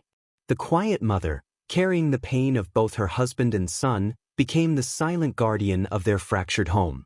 And the small Izuku, perceptive beyond his years, began to learn the language of silence, how it could wound, protect, or demand resilience. From that night on, Izuku wore a brave face around his mother. He pretended teasing at school didn't sting. He acted like cruel words from Kaken didn't cut deep. Like the weight of being different didn't suffocate him. Because if he looked strong, his mom wouldn't worry. He refused to add to the burdens she already carried. But Inko saw it, of course she did. The half-smiles that never reached his eyes. The bedroom door closed tight, behind which he let his tears fall in silence. The small ways he tried to shield her, thinking he was helping, not realizing how much she was already hurting him too. Maybe. And every night she promised herself, I need to fix this. I need to talk to him. Before it's too late. She just hoped she still had time. Hisashi Midoriya hated airports. Not because of the lines or the overpriced coffee, though both deserve their own level of hell, but because airports meant leaving or returning. And Hisashi wasn't exactly proud of his track record with either. He sat on the bench near the check-in area, tapping his fingers on his bag like it might explode if he stopped. His knee bounced in rhythm, annoyingly loud against the floor. He had the flight details burned into his head: departure time, gate number, seat 12A, the little map of Terminal 3 sprawled across his phone like a cheat sheet. He knew, down to the emergency exit instructions, every small, sensible thing that could keep his mind busy. Anything to stop it from going where it always went to them. About the fact that he wasn't boarding for some business trip this time. He was flying back to the mess he had made. The list of what he'd missed stacked up in his chest like unpaid bills. Missed calls he never returned. Unopened envelopes with photos of Izuku tucked inside, edges soft from being handled once and set aside on the kitchen counter. Inko still sent them, bless her, knowing he probably wouldn't answer. Notes in his phone: happy birthday, son. Drafts that sat there like unsent apologies because a meeting, a flight, or some quiet pride in being the provider felt easier than showing up. He told himself it was providing. That if he wired enough money, maybe it'd fill the space his absence carved out. But it didn't. And then that phone call. The one where Izuku's voice cracked mid-yell, where the pain came through so raw and loud it felt like the speaker might give out. And honestly, Hisashi kind of wished it had, just to spare him from hearing every syllable of heartbreak that he had earned. And every year, like clockwork, he told himself, maybe next year. Maybe next year he'd fly home. Maybe next year he'd be brave enough to call first. Maybe next year he'd stop being a coward. Now he was fresh out of years to hide behind. He didn't blame Izuku. Not one bit. Hell, if the roles were reversed, he would have thrown the phone across the room and maybe set it on fire for good measure. Hisashi was just lucky the kid hadn't found a way to punch him through the phone yet.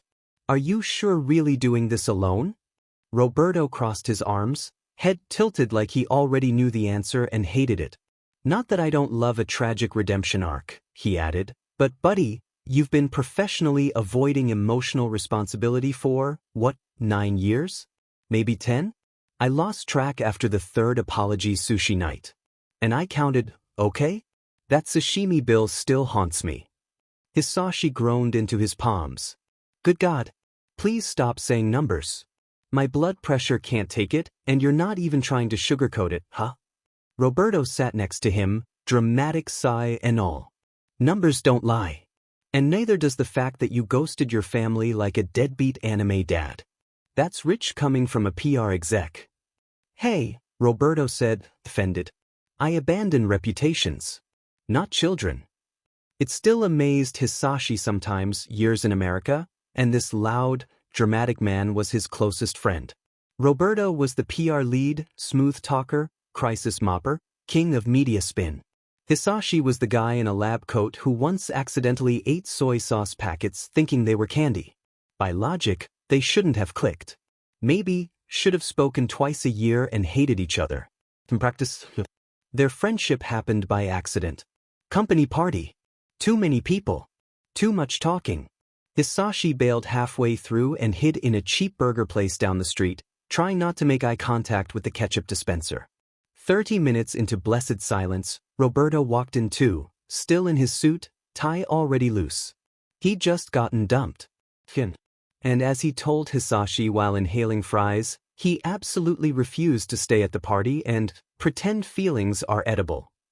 So they sat. They talked. Maybe a little drunk.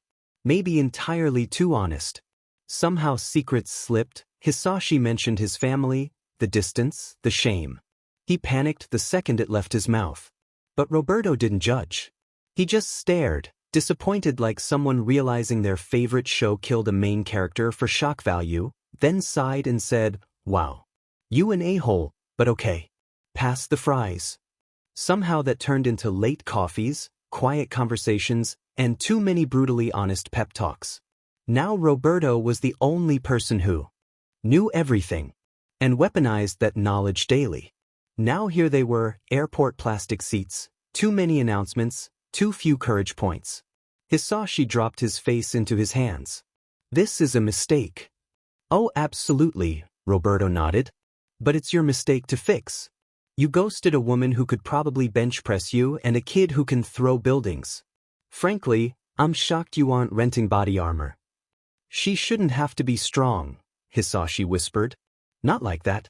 I left her to do everything, and I let her believe money was enough. Roberto's pat on his back was not gentle. Yeah, you were trash. But you're here now. That counts. She shouldn't have to be, Hisashi muttered, voice low and cracked at the edges. After what I did, after everything. She deserves a hell of a lot more than 1,000 apologies from me. Roberto clapped a hand on Hisashi's back again. Not the friendly kind of hard, but the stop digging yourself into a guilt hole before I throw you into one kind. Nope. Don't start the guilt speech. I've heard it 27 times this week. I'm emotionally exhausted and buddy, it's getting old. Inko knows exactly who you are. She's made peace with it, or she's holding back just long enough to throw a rice cooker at your head. Either way, you'll survive. Probably. Maybe, Hisashi winced. But I don't know if it's Izuku. He's that I'm scared of. That wiped the smirk clean off Roberto's face. His usual sarcasm softened into something closer to sympathy, but not the annoying, pitying kind. Just real. Yeah, as you should be, Roberto said, matter of fact, no sugarcoating. The name hit Hisashi like a gut punch. Izuku. It's his boy. His bright, endlessly kind, stubbornly good boy who used to grab his pant leg and refused to let go whenever he packed for business trips. The same boy who, if life had any sense of irony, was now probably strong enough to punch him straight into his next neighbor. Izuku's not a kid anymore, Hisashi muttered, his voice getting lost somewhere between his chest and the floor. I know very well that he's angry as he should be. And I know if I don't face them now, if I don't stand in front of them and let them see me, see that I'm not running anymore. Because I know I'll lose them for good. And this time, I can actually feel it. His hands balled into fists on his knees, knuckles going white. Hisashi had lost a lot of things in life: opportunities, pride, hair, but losing his family? He know that was the kind of empty that will never go away. Never heal. Maybe. And I know Inko was always stronger, Hisashi said, more to himself than to his friend. His shoulders slumped, like the weight of it all was finally crushing down. I used to think I was the provider, you know? The one building the future. Big job, big plans. But Inko? She's the one that been holding this whole mess together with smile, burnt frying oil, and a sheer goddamn stubbornness. And me. He let out a bitter laugh, the kind that didn't reach his eyes. I just mailed wire transfers them like that, and somehow it's enough. Or that's what I thought.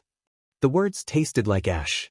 Hisashi had spent years convincing himself that providing was enough. That if he sent money, paid bills, maybe it counted for something. But it didn't. Not to a wife that needed his husband, and definitely not to a son who needed a father. And now, sitting here, sinking into very uncomfortable airport seats with Roberto slapping sense into him for the 28th time this week, Hisashi could feel the house of cards collapsing. But maybe that was the point. Maybe it needed to. Well, now you get to prove that you're not just a paycheck with legs, Roberto said, shrugging like it was the most obvious thing in the world. Remember, you're not flying back to ask for forgiveness. You're going to earn the right to be in their lives again, and that is a big difference. You may not fix anything. Hell, Izuku might kick you on sight, which, between you and me, is very deserved and long overdue. Yeah, to be honest, I keep picturing him, Hisashi muttered, voice weirdly small. Taller. Older. Probably glaring daggers. And yeah, maybe swinging a punch or two just to get the point across. Honestly, I deserve all of it. I know. Every single hit. Roberto didn't even flinch. Good. Then make sure you stand there and take it. His tone was flat now. No jokes. No safety net.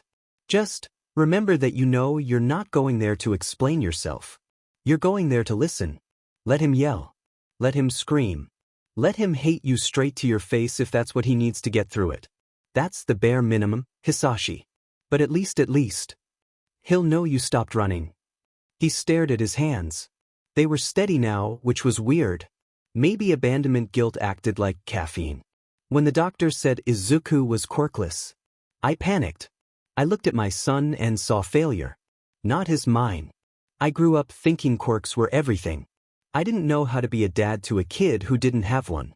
And instead of learning, I ran. There was the ugliest truth. And when he yelled at me, Hisashi confessed, voice trembling. I heard how deeply I failed him. Not once. Not twice. Constantly. I became a ghost in my own kid's life. Yeah, well, panic and fear is a shitty compass to use, Roberto replied. Your parents raised you with the idea that quirks equal worth. And Izuku shattered that idea before he even hit his teens. You just didn't stick around to see it. That landed hard. Like a punch to the ribs that knocked the air clean out of him. Hisashi leaned forward, elbows digging into his knees, hands covering his face like they could hide how badly that truth stung.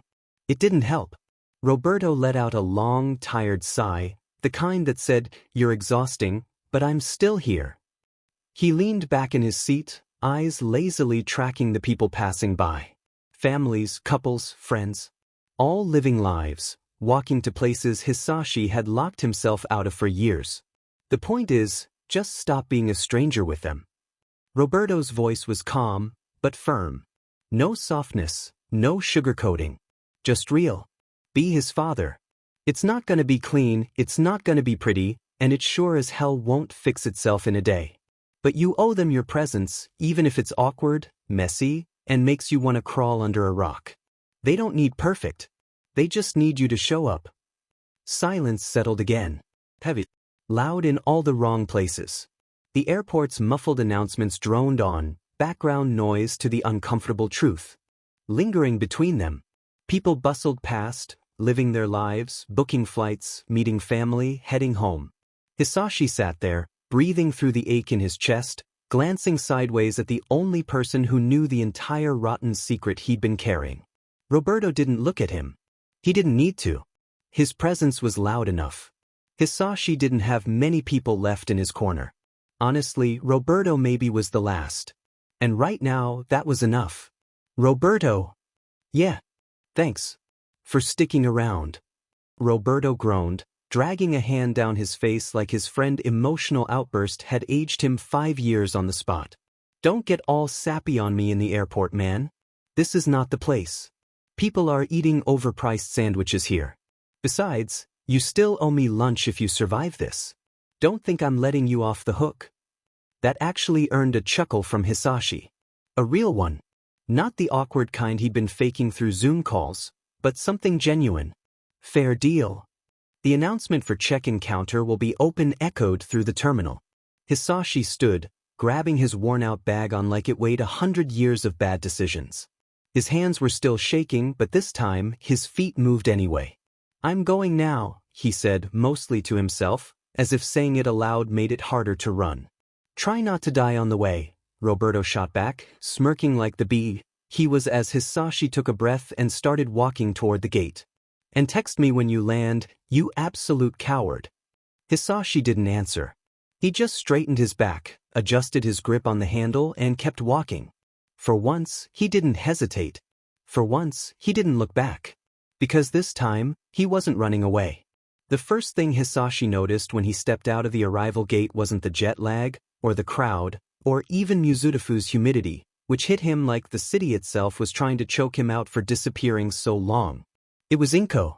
She's standing by the exit, arms crossed, keys dangling from her fingers, and a look on her face that said, loud and clear, I'm deciding right now whether to hug you or hit you with my car. Truly a real warm welcome. She looked mostly the same.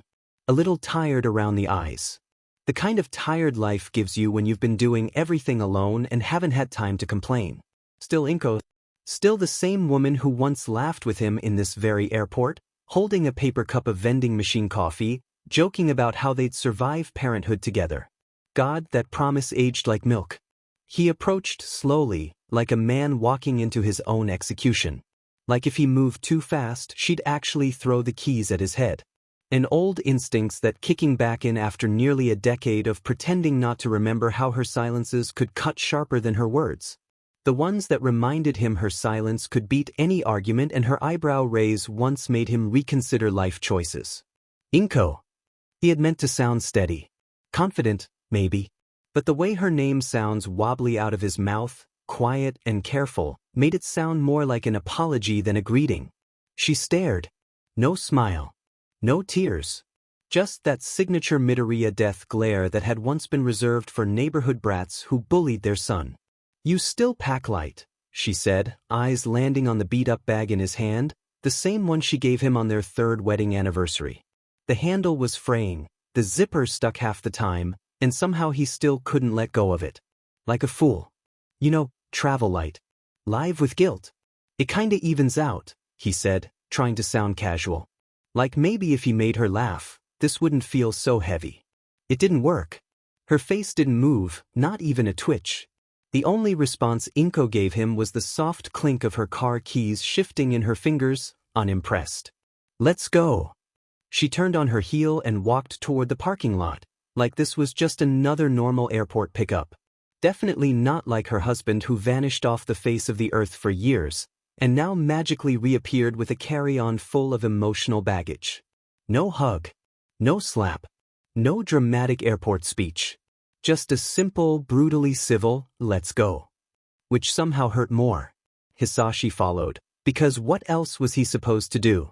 Tell her he suddenly had other plans like, hey, Inko, I'll just grab a cab and go marinate in my guilt somewhere else. Thanks though. They reached the car in a silence so thick he almost choked on it. She unlocked the doors without a word.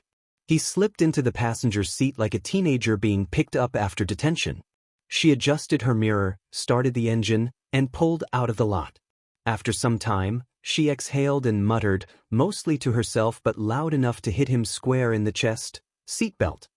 "Buckle up properly," she muttered. "You always twist the belt. It drives me insane." He looked down, saw the twisted belt, and fixed it in a hurry, like she would kick him out. Sorry. For a few minutes after that, they drove without speaking. No music. No sighs. Just the humming AC and the unspoken weight sitting in the middle seat like a ghost of every conversation they never had. Inko's hand still steady on the wheel, her grip precise, eyes pinned on the road with the kind of laser focus that screamed, "This car is the only thing keeping me from saying things I might regret." Hisashi sat beside her, stiff as a board, clutching his old suitcase like it might save him if she decided to roll him out onto the highway. The air inside the car was suffocating, not from the weather, but from the orange-scented air freshener hanging innocently from the rearview mirror. The same air freshener he'd complained about years ago, claiming it made him nauseous. She hadn't cared then. She didn't care now. At least something was still consistent, and of course in Inko's taste passive-aggressive decor was still undefeated. He sat there, throat tight, counting streetlights and waiting for the right moment to speak. It didn't come. So, after 15 minutes of suffocating in his own thoughts and replaying every possible way this car ride could go wrong, he cleared his throat. Not bravely, just because even cowardice had a limit and silence was starting to itch under his skin. "You didn't have to pick me up," he said finally, voice soft. "I could have figured out the train. Or a cab. You'd get lost and end up in Hosu," she replied immediately. Flat. Not even looking at him. "I didn't want to risk it." Her eyes never leaving the road, and it wasn't a jab or sarcasm. Because, well, he had, in fact, once ended up in Hosu by accident. On a Tuesday. Trying to go to a grocery store. He nodded, defeated. "That's fair." Silence dropped again. Heavy. Like a third passenger sitting right between them with a suitcase full of unspoken apologies and old fights nobody wanted to unpack first. Hisashi stared out the window at Mizudafu's familiar streets. Busy crosswalks. Heroes in gear running around. A bakery sign he used to joke about buying someday. All of it felt like a life he'd pressed pause on and never found the courage to hit play again. He tried to breathe, tried to line up a thought that didn't sound dramatic or pathetic or completely unhinged. Something normal. Human. The kind of words that didn't sound like he'd spent the whole flight rehearsing apologies in airplane bathrooms and losing arguments to the paper towel dispenser. "You look good," he said, and immediately wished he could shove the words back into his lungs and try again, preferably with more dignity. A small, barely their eyebrow raise was the only acknowledgement he got. She didn't even glance his way, still focus on the road. "Thanks." Stress and single parenting are great skincare routines. The hit landed, sharp and clean, like it had been rehearsed. Hisashi took it with the grace of a man who knew he'd earned every ounce of it. "Yeah," he muttered, leaning his head back as the city slid past. Figured as much. He could have stopped there. A wiser man would have stopped there. But unfortunately, Hisashi did not come equipped with wisdom. "And, your driving got better?" She finally glanced at him. Just a flick of her eyes. Not soft. Not angry. Just acknowledging he existed. "I had to learn," she said simply. "Somebody had to get Izuku to school sometimes, remember?" He swallowed. Slow and heavy. "Yeah. I remember." The turn signal clicked. Her jaw twitched. She was calm, but it wasn't the soft calm he remembered. It was the "I've survived worse than you" kind. Another silence slipped in again after that, heavier and definitely very uncomfortable for him, like the car itself tried to remembered every version of them that used to sit here. Late-night drive-through runs because they were too tired to cook. Whispered arguments over Izuku's bedtime, with Hisashi trying not to laugh and Inko absolutely not finding it funny. Long, exhausted drives home from the hospital when Izuku caught the flu and Inko cried while Hisashi panicked at every red light. Back then, the silence was something they could joke about later. But now, it felt like carpooling with a stranger who still knew exactly where to aim without even lifting a hand. And yet, he noticed too how some things hadn't changed. The way his wife's hands clutched the steering wheel tight, steady, like she was holding back more than just the car. The way her jaw tensed ever so slightly, like she was chewing on words, debating whether to let them loose or save them for later. God, it was all still there. Familiar. But now it was buried under layers of exhaustion, old resentments, and sarcasm honed so sharp it could slice steel. He sat in it anyway. Let it sit on top of him too. Heavy but honest. And yet, for reasons he didn't entirely understand, possibly self-destructive ones, he decided his discomfort wasn't quite high enough yet. "Inko," he started, voice cautious. "Don't." The word came quick, sharp, like she'd been waiting for it. "Don't start with an apology right now. You don't get to lead with that. Let's just get home first." The way she said it didn't feel warm. Didn't feel like welcome.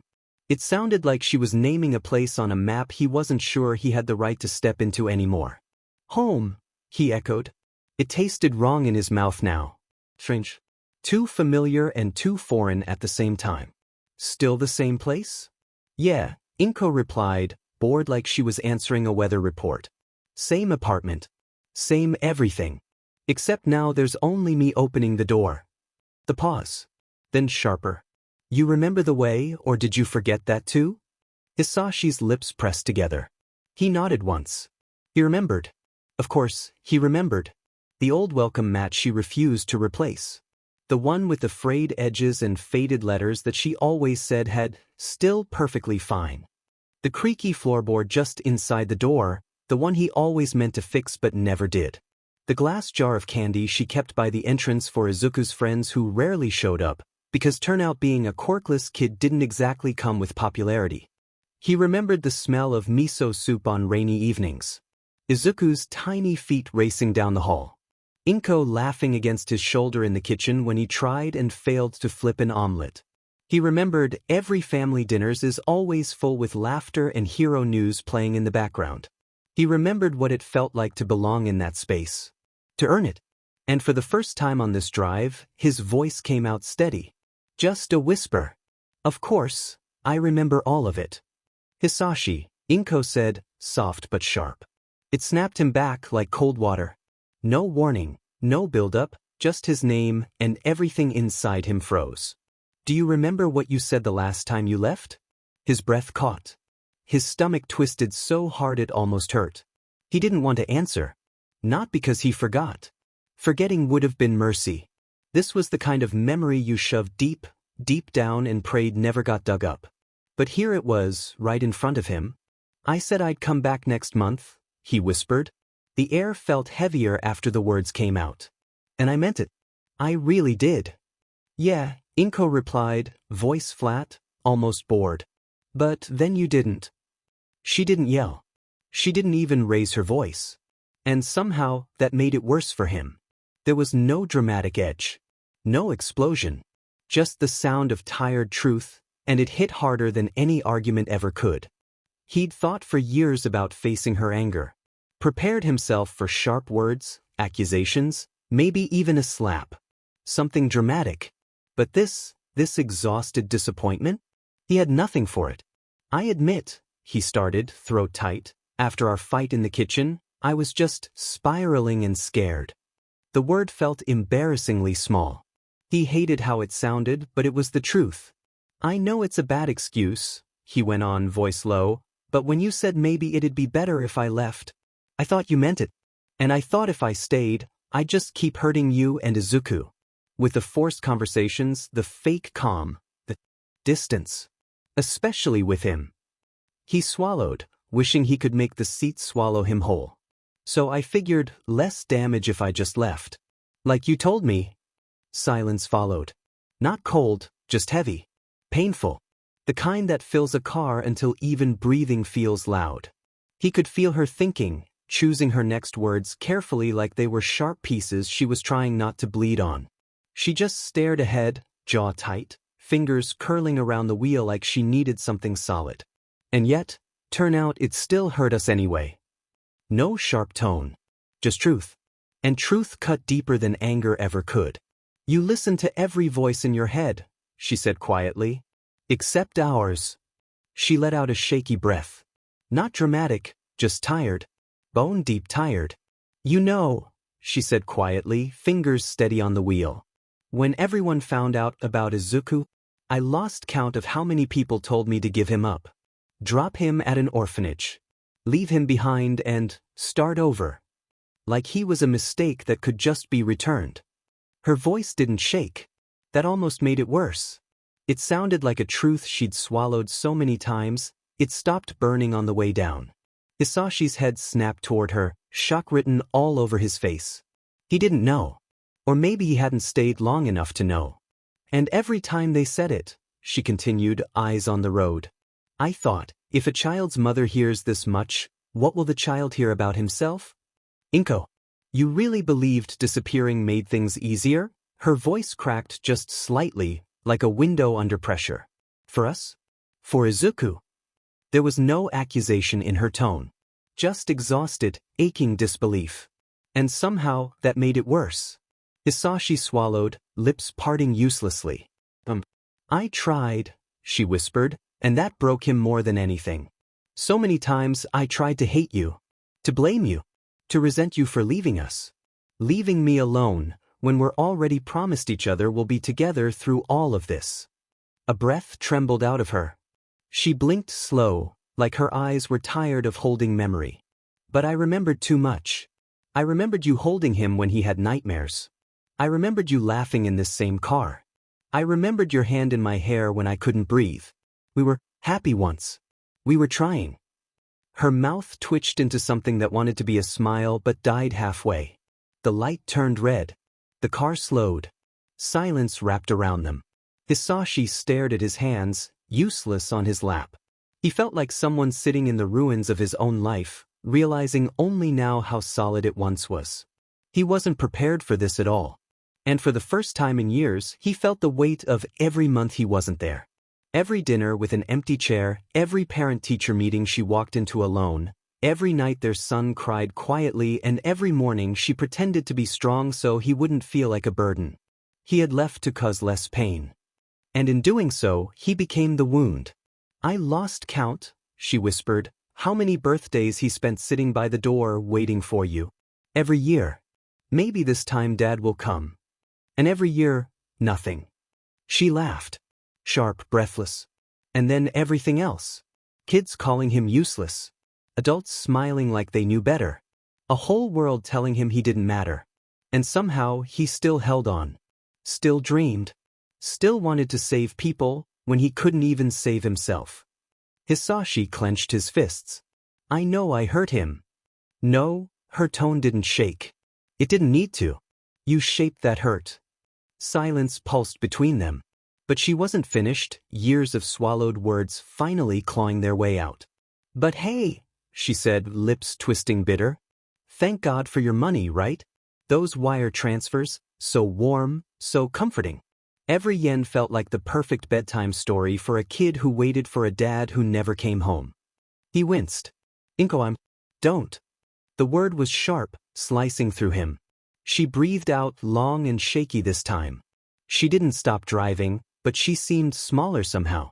Like the years were sitting on her shoulders again. Don't say you're sorry. Not now. Maybe not ever. You don't get to choose when those words show up. That choice isn't yours anymore. That shut him up. Completely. They were halfway into the city now. The skyline was familiar, but it didn't feel like it was welcoming him home. It felt like it was watching him. Like the streets remembered the man who left and weren't sure if they wanted him back.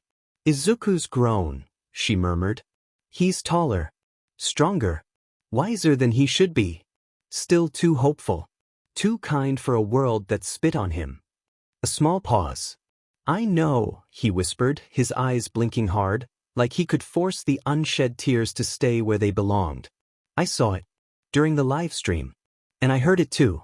In his voice. When we spoke. His words shook, soft and tired. You didn't know him, Hisashi, she cut in. You heard him. That's not the same. Her voice rose, not loud, but sharp enough to cut through whatever self-pity he was clinging to. You don't know the sound a child makes when they cry into a pillow, so you won't hear, she continued, each word slow, controlled. You don't know how many nights I sat outside his room, hand on the door, praying he would just let himself cry without swallowing it down. She blinked fast, refusing to let emotion crack her open completely. You weren't there when he asked what was wrong with him. When he thought being quirkless meant he was a mistake. She blinked, fast, like tears were salt, and she refused to taste them. You don't know him. Not the boy who stayed small in his own skin because the world told him he wasn't enough. Silence stretched, heavy and suffocating in the car. You watched one fight. Had one phone call. And suddenly you think you understand? You missed everything. Every moment he needed you. Every night he thought he drove you away. He didn't defend himself. There was nothing left to defend with. Her grip tightened on the wheel, jaw set. Words that were buried too long spilled anyway. Whether you want to admit it or not, she continued, quieter now, but the anger stayed, heavy and hot under her tone. You helped cause it too. Right there, next to the guilt he's been dragging around for years, convinced he wasn't enough for us. For me. All because he didn't have a quirk. Her grip tightened on the wheel, jaw tense. Finally let out the steam over late stale conversation that they supposed to talk years ago.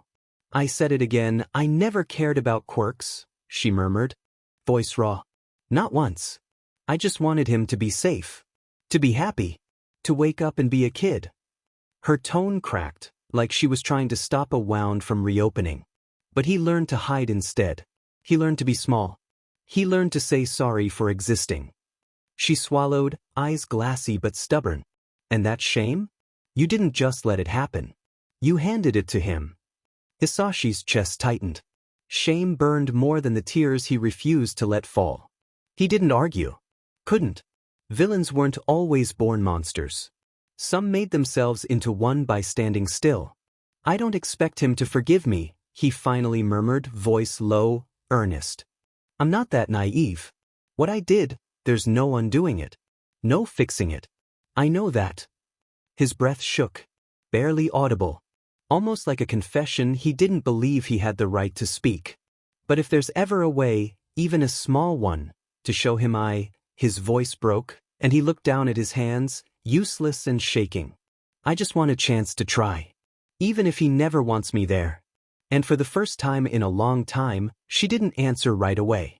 The hum of the engine filled the space between them, heavy as grief, fragile as hope trying to take its first breath.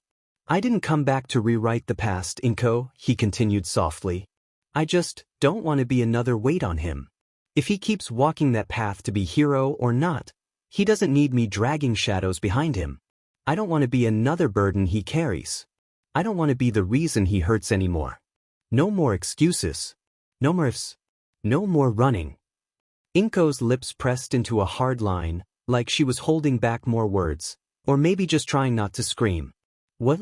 Okay, she said, biting the word off like it tasted bitter. Then don't expect anything. Not a smile. Not a second chance. Not forgiveness. Don't hope. Don't assume. He might not forgive you. And he has every DMN right not to. Her grip on the wheel tightened, but her voice stayed steady. But you know what he does deserve? A choice. And you already took that from him once. You don't get to take it again. Hisashi didn't answer. There wasn't anything he could say that wouldn't feel cheap. Some wounds didn't have bandages. Some just had to bleed. And he just need to learn what it felt like to sit with that. Inko sighed, deep and bone-tired, like she was exhaling years of frustration in one breath. For a split second, she looked just as worn out as Hisashi felt. When you called me last week, I wasn't sure you'd actually show up. Part of me was betting you'd pull another excuse again. Business trip. Emergency meeting. Something predictable. She glanced out at the road. But here you are. So, that's something, I guess? Hisashi managed a small, sad smile, the kind that didn't quite reach his eyes. Seeing him on that stream, he said, voice distant, watching him bleed and get up again, and then hearing his voice after all these years, he sounded older than me. Like he'd lived twice as long just trying to survive. His breath caught. I've never heard him sound like that. Not even as a kid. Well, he liked to hit everything, Inko replied, her voice dull but sharp at the edges. He had to. That hurt him more than anything else she'd said. And it was true. You made yourself a stranger. Inko said after a while, her grip on the wheel loosening slightly. Not much. Just enough. Her voice wasn't accusing, it was just stating a fact. A brutal one. So now you get to do the hard part, she continued. You get to earn your place back. No shortcuts. No more disappearing acts. You're either in or you're out. For good. The car rolled to a stop at a red light. For the first time since they left the airport, she looked at him. Her eyes weren't soft, but they weren't ice either. They were tired. Heavy. But under all that, there was still that flicker of spark. The one that used to make him fall in love with her all over again and simultaneously fear for his life. You still want to do this? She asked, like she already knew the answer but needed to hear him say it. I do, Hisashi said, no hesitation this time. If he was going to drown, he might as well walk into the ocean himself. Inko gave a short nod, just once, like that was the only acceptable answer. Good, she replied as the light turned green. Because this is your last shot. Don't screw it up, Hisashi. He swallowed hard, bracing himself as the car sped toward a home that, to him, didn't quite feel like his anymore. Maybe it never would. But he wasn't going to run from it this time. When they finally pulled into the apartment complex, nothing had changed. The paint was a little more faded, the building looked a little more worn down, but it was all familiar. Inko cut the engine, the car falling into another stretch of quiet. They didn't move at first. You want tea? She asked, her voice neutral, but with a thread of something else beneath it. Hisashi blinked, caught off guard. What? Tea, she repeated. You want some? I've still got that kind you liked. The one I used to buy before you decided your job was more important than us. He stared at her, completely thrown. Still buy that tea? Habit, she said, voice flat. Her face was turned away, but he didn't need to see her eyes to know what was behind them. He could feel it. The unshed tears. The exhaustion. The weight she carried alone for years. Old habits hard to die. Just like waiting for you to come home. That silence was loud. Thick. And Hisashi didn't know what to do with it except sit there and take it. I could make some, she added after a beat, keys in her hand, not turning to face him. But this doesn't mean I forgive you. It just means I'm tired. Hisashi nodded slowly, voice barely above a breath. Yeah. Tea sounds good. They got out of the car, the weight between them still heavy, but at least now it wasn't being ignored. The past still sat between them, sharp and unforgiving. But this time, neither turned away. It wasn't peace. But for the first time in years, it wasn't silence either. A couple days passed, and Izuku still hadn't texted his dad back. 1 week, that's what Hisashi said. Take your time, think about it. So Izuku was thinking. Very hard. Maybe too hard. Even Mineta and Kaminari joked they could see smoke coming out of Izuku's ears. The whole mess from last weekend was finally starting to settle. Things with All Might didn't feel so heavy anymore, still awkward sometimes, but there were more honest moments now. Fewer, I'm fine, lies, more real talks. And with Katsuki, miracles happened. They weren't suddenly the best duo in Japan, but Katsuki spoke to him without yelling every 5 seconds. Sometimes he even waited for Izuku's answer and didn't insult him halfway through. Progress. So in overall, Izuku felt lighter. Not fixed, but like he could breathe again. Aizawa-sensei had pulled him aside on last Monday after class. It wasn't dramatic. No dark hallway, no spotlight. Just Aizawa standing like a tired cat with a clipboard, eyes half open but clearly paying attention. You know, that classic sleepy glare hiding genuine concern. Midoriya, a word, he said, tone neutral. Which, for Aizawa, meant something's about to be discussed and you're not leaving until it's done. Izuku followed him to the side of the room, confused and a little nervous. The rest of the class filtered out, leaving only the sound of chatter and doors closing in the distance. Aizawa leaned on a desk, the clipboard hanging loosely from his hand, while Izuku stood awkwardly in front of him, like a kid caught doing something he wasn't sure was illegal. So, want to tell me what exactly happened last weekend? That, so, was doing a lot of heavy lifting. As expected, he asked what happened, and Izuku explained the situation: dad calling, possible reunion, emotional tsunami incoming, and all the yada yada. Aizawa listened the whole time without blinking, which was honestly scarier than being glared at. Izuku rubbed his neck, already feeling the weight of what was coming. Well, I haven't seen him in years, Izuku continued. He left when I was little. So it's a lot. I don't even know if I want to see him yet. Aizawa didn't react. Still with that unreadable, calm stare. I told Mom. She said it's my choice. I think she's okay. I mean, she sounded okay. But I can tell she's, processing. And I'm also processing? Kinda. Emotionally. Maybe. I don't know, sensei. Aizawa sighed, rubbed his face, and spoke like someone who had just finished reading 20 essays that all started with, since the dawn of hero society. So, Aizawa said, voice flat. That's what happened, huh? Yes, sir. And you're considering meeting him? Izuku twisted the hem of his shirt, voice small. Maybe. Not sure yet. Aizawa nodded once. Listen. If you don't want to meet him, say it. If he tries to corner you at school, I'll handle him. I know how to remove stubborn adults. Izuku blinked. Like, legally? Aizawa gave him a blank look. Let's not worry about labels. That earned a small, nervous laugh. You don't have to do that, sensei. Midoriya, Aizawa cut him off. You don't owe him anything. If he crosses a line, I'll throw him out personally. And I do have the right. Izuku almost choked. The scary part was, Aizawa meant every word. There was a short silence, then Aizawa continued, voice softer. Also, starting next Wednesday, you're going to see Inui. Short evaluation. After that, depending on his report, you'll go to a psychologist. Izuku blinked like he hadn't heard correctly. Therapy? Yes. Professional support. Not optional. Sensei. Aizawa cut him off again, voice completely deadpan. Your current coping methods are approximately 80% adrenaline and caffeine. That's not a treatment plan. Izuku turned red. That's not true.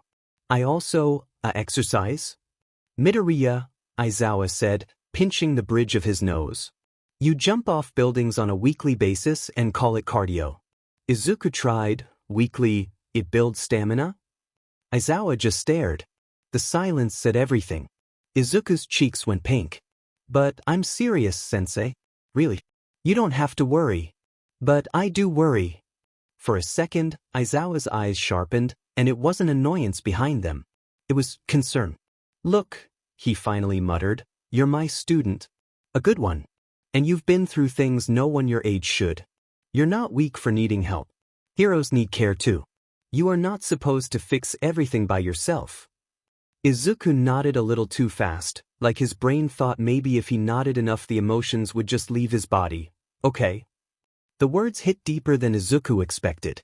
It wasn't said gently, but it didn't need to be. It was the kind of quiet truth that made you stop fidgeting for a second. Aizawa just gave him a long look, then nodded. Good. And that was it. Aizawa didn't push after that. He never did. He just nodded like he'd made up his mind long before this talk and walked off toward the teacher's lounge, his long scarf dragging like a grumpy cape. Izuku stood there, frozen, then muttered to himself, I really don't want therapy. He stared at the empty classroom for a few seconds. But maybe I need it. He paused again, glancing down at the coffee cups still on his desk. And I definitely need less coffee. Or maybe more. Hard to say. Okay, maybe a little less coffee. He could almost hear Recovery Girl whispering, yes, you idiot, somewhere in the wind. He sighed, grabbed his bag, and finally left the classroom. The next few days after that talk were weird. Not bad, exactly. Just the kind of weird where people suddenly start handling you like you might cry if someone breathed too loudly. Lunch Rush, for instance, had apparently decided that emotional support came in the form of carbs. Izuku's tray now came with an extra scoop of rice and miso soup every day.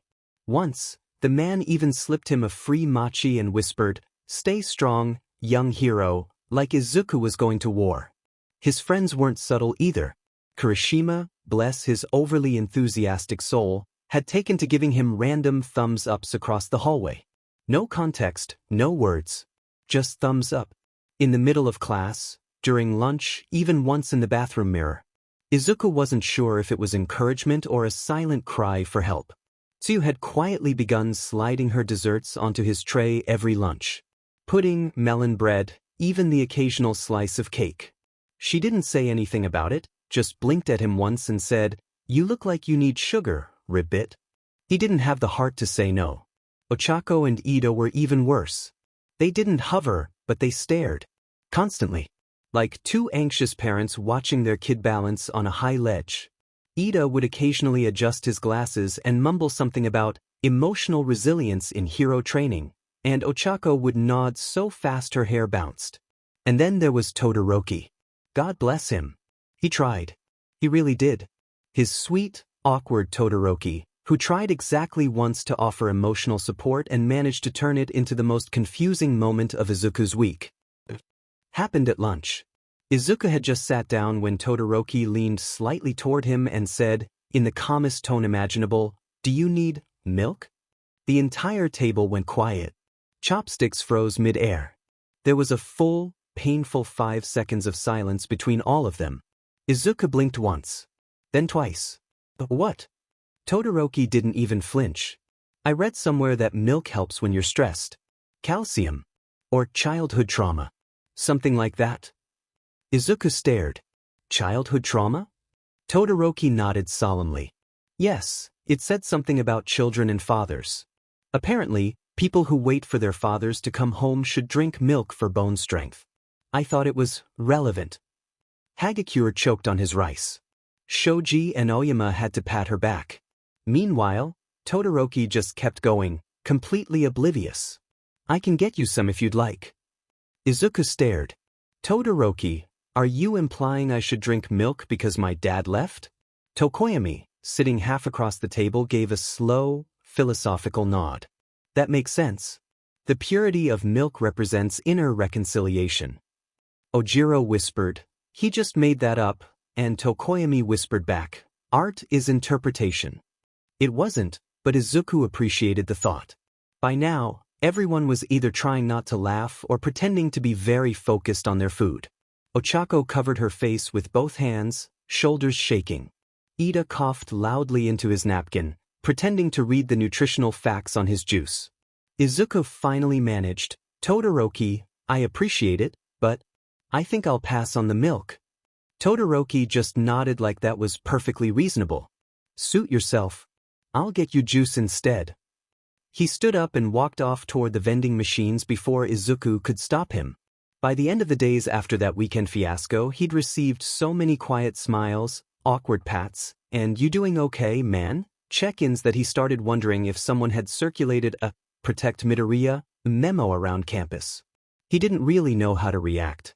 Half of him wanted to yell, "I'm fine," and the other half wanted to cry because, well, he wasn't sure if he was fine. Izuku still wasn't sure whether to laugh or scream. Thankfully, Thursday afternoon, class was winding down. Ectoplasm clapped his hands. "All right, that's it for today. Don't forget your homework." "Kaminari, Mina, yes, I'm looking at you. Remedial again, and I will assign you extra essay like the last time." Kaminari gasped dramatically. "Sensei, have faith." "Your last faith earned you remedial, by the way," Ectoplasm replied, walking out. "Oof, you two got roasted," Kirishima chuckled. "We have a game event." "It's valid," Kaminari argued. Mina nodded like a tiny lawyer. Ida adjusted his glasses. "I reminded you every night." "You are not my mother," Mina shot back. "Yes, he is," Jair muttered. "Ignore him and he'll chase you with lectures for weeks." Ida gasped. "I'm not that bad." "Buddy," Ciro said gently, "you wrote us a study calendar for midterms." "I was helping." They bickered their way down the hall. Izuku smiled weakly, then slipped away to his dorm before anyone could ask him another gentle, worried, "Are you okay?" By the time he reached his dorm, the smile had fallen off. The room was quiet, lights dim, the kind of stillness that made every thought sound louder than it should. He dropped his bag, kicked off his shoes, and sat at his desk. His phone sat there, face down, like it was judging him. He stared at it for a full minute, then sighed, flipped it over, and stared at the screen anyway. The notifications bar glowed back at him, blank. He opened the Messages app. There was the name sitting at the top of the list like it owned the space in his chest. Just seeing the name made his stomach twist. It wasn't even the word itself, it was everything sitting behind it. The weight of years. The letters he never sent. The calls that never came. Izuku just sat there, phone glowing faintly in the dark like it was daring him to move. He didn't. His thumb hovered above the screen, trembling slightly, unsure whether to tap or throw the thing across the room. He exhaled through his nose, trying to steady himself. "Okay," he muttered. "It's just a message. It's just words." Except it wasn't just words. It was him. The guy who left. The guy who was suddenly back and wanted to meet, like it was easy. Like time didn't mean anything. The blinking cursor at the bottom of the empty chat felt almost mocking. Izuku sighed, leaned back in his chair, and let his head thump softly against it. "Why does typing one sentence feel harder than fighting a villain?" he whispered to the ceiling. "And I literally fight villains on a daily basis." He stared at the screen again, blinked once, then started typing. Thursday 20:05. Izuku Midoriya. Typing, then deleting. Typing again. Thursday 20:09. Izuku Midoriya. Hi. He paused. Too short, he muttered. "Sounds like I'm texting a classmate about homework." He erased it. Tried again. Still wrong. Too stiff. He deleted it again, thumb lingering. He sighed. "Come on, Izuku, you've faced worse." The cursor blinked back at him like, "Have you though?" Hisashi Midoriya. His first hero. First heartbreak. First disappearing act. Izuku could still remember it all too clearly. Small hands gripping a suit sleeve, eyes wide and desperate. "Don't go, Daddy." He remembers all the uncomfortable stares from him. And then the silence. The birthdays with one candle too many but one voice too few. The empty seat at the dinner table that slowly stopped being set. And that night. The one in the kitchen. The one he wasn't supposed to see. The shouting, the quiet after, his mom's shoulders shaking as she tried to breathe through it. Then came the call.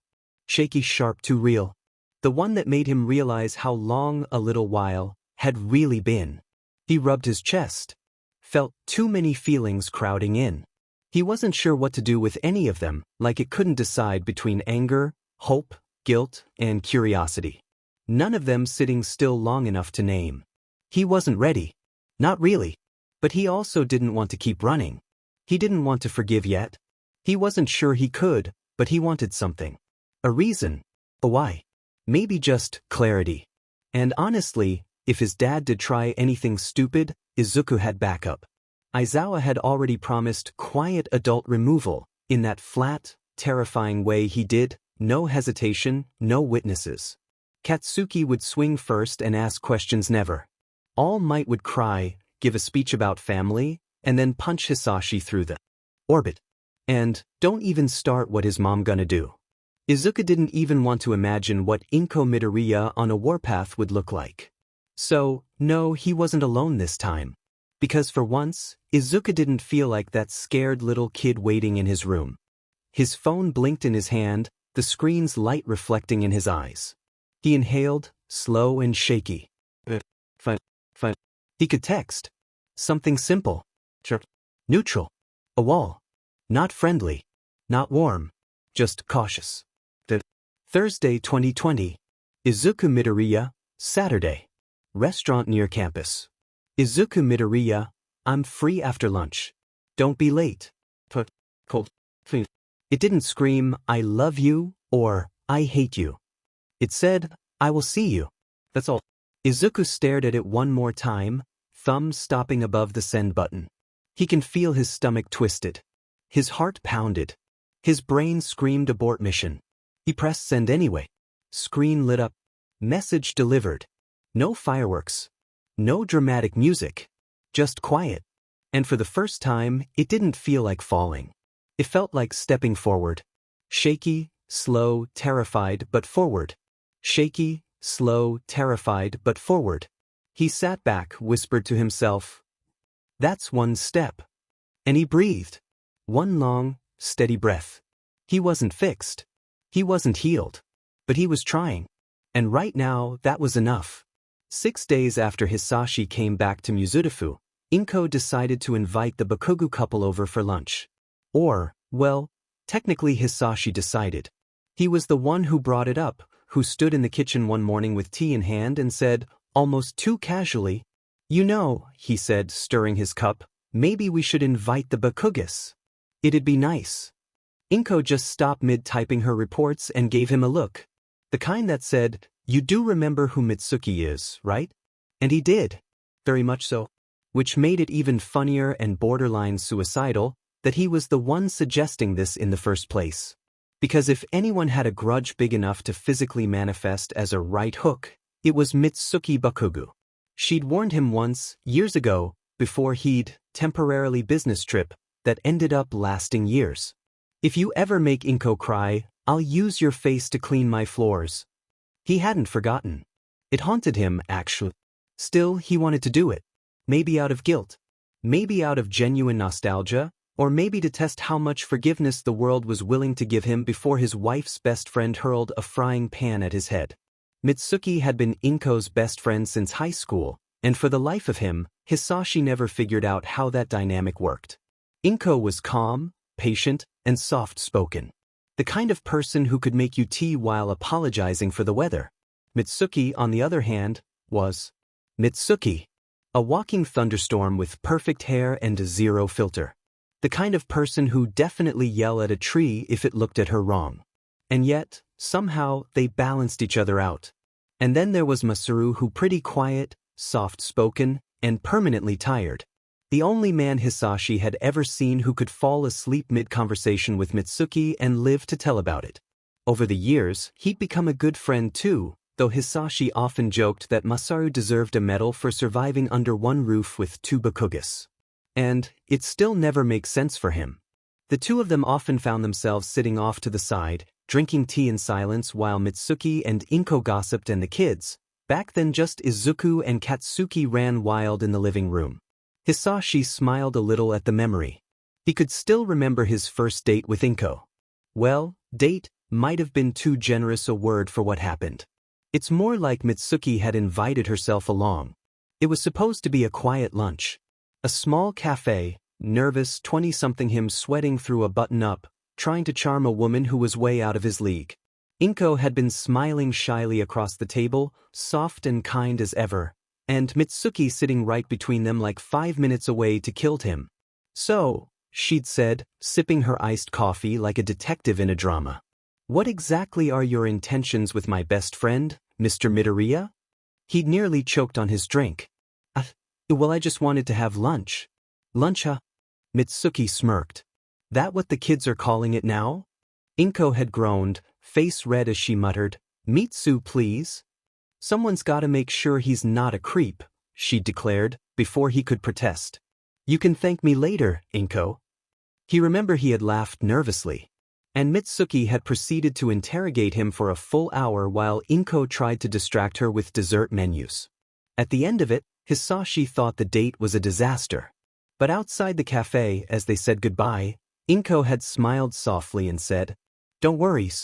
If Mitsuki didn't like you, she would have stayed home." It was, bizarrely, one of the best dates of his life. And that was the day Hisashi learned 2 things. 1, Inko was the kindest woman alive, and maybe the best woman he ever crushed one for his life. And 2, Mitsuki Bakugo would haunt him for the rest of his life. So now, standing in his kitchen with a cup of tea and a few too many regrets, Hisashi found himself wanting that familiarity again. Even if it came with shouting. Even if Mitsuki punched him on sight. Maybe especially if she did. It'd mean things were still real. Still fixable, maybe. "Inko," he said softly, "I'll cook for this one." "It's okay. You just invite them. Please." She hesitated, studying his face for a moment, then sighed. "Fine. But if Mitsuki kills you, I'm not stopping her." "Fair," he said, smiling faintly. "She's going to yell at you," she repeated, slower. "I deserve it," he said simply. "Might as well get it over with." Inko sighed but smiled despite herself. "You're impossible." "Maybe," he said, setting his cup down, "but I'm trying." And that was the truth. For the first time in a long time, he really was. That night, as Inko typed the message, Hisashi found himself pacing. There was a strange warmth in his chest, part anxiety, part anticipation. Because he knows it wasn't just about facing an old friend. It was about facing everything he'd left behind. He wasn't sure if the lunch would be awkward, or healing, or just loud. Probably loud. Definitely loud. But maybe, just maybe, it would also be a start. A good one for him. And honestly, if anyone could shatter the tension that still lingered between him and Inko, it was Mitsuki Bakugo, armed with gossip, opinions, and a bottle of sake she definitely wasn't planning to share with him. So now, with the lunch date set and the kitchen smelled like home again, broth simmering low, faint garlic in the air, and the sound of a knife tapping rhythmically against the cutting board, Hisashi paced like he was about to face a final boss, muttering under his breath and checking the clock every 2 minutes. He'd been up since morning, sleeves rolled up, moving through the kitchen with a level of determination that made Inko pause in the doorway. The night before, while trying to assure her again, he'd said, voice firm, "I'll handle the food. You've worked enough this week. Let me cook." And he meant it. It was strange, almost nostalgic, watching him like that again. Chopping vegetables with quiet focus, humming softly, trying to remember where she kept the soy sauce, and then to taste the broth like a man trying to remember a language he hadn't spoken in years. There was a time when this was normal, when weekends smelled like miso and garlic, and Hisashi's voice mixed with the sound of the knife on the cutting board. When he'd cook just so she could rest. When Izuku would sit at the table, kicking his feet and pretending to help. Before everything changed. Now, the air felt unfamiliar in the most familiar way. Like rediscovering a melody she thought she'd forgotten. Sometimes, Inko still caught herself waking up in quiet surprise, like finding his side of the bed no longer empty. The sound of his toothbrush in the bathroom. His soft morning, spoken into the quiet, and the sound of coffee being poured for her. As if it was the most normal thing in the world. It wasn't that she'd forgotten what it was like to live with him.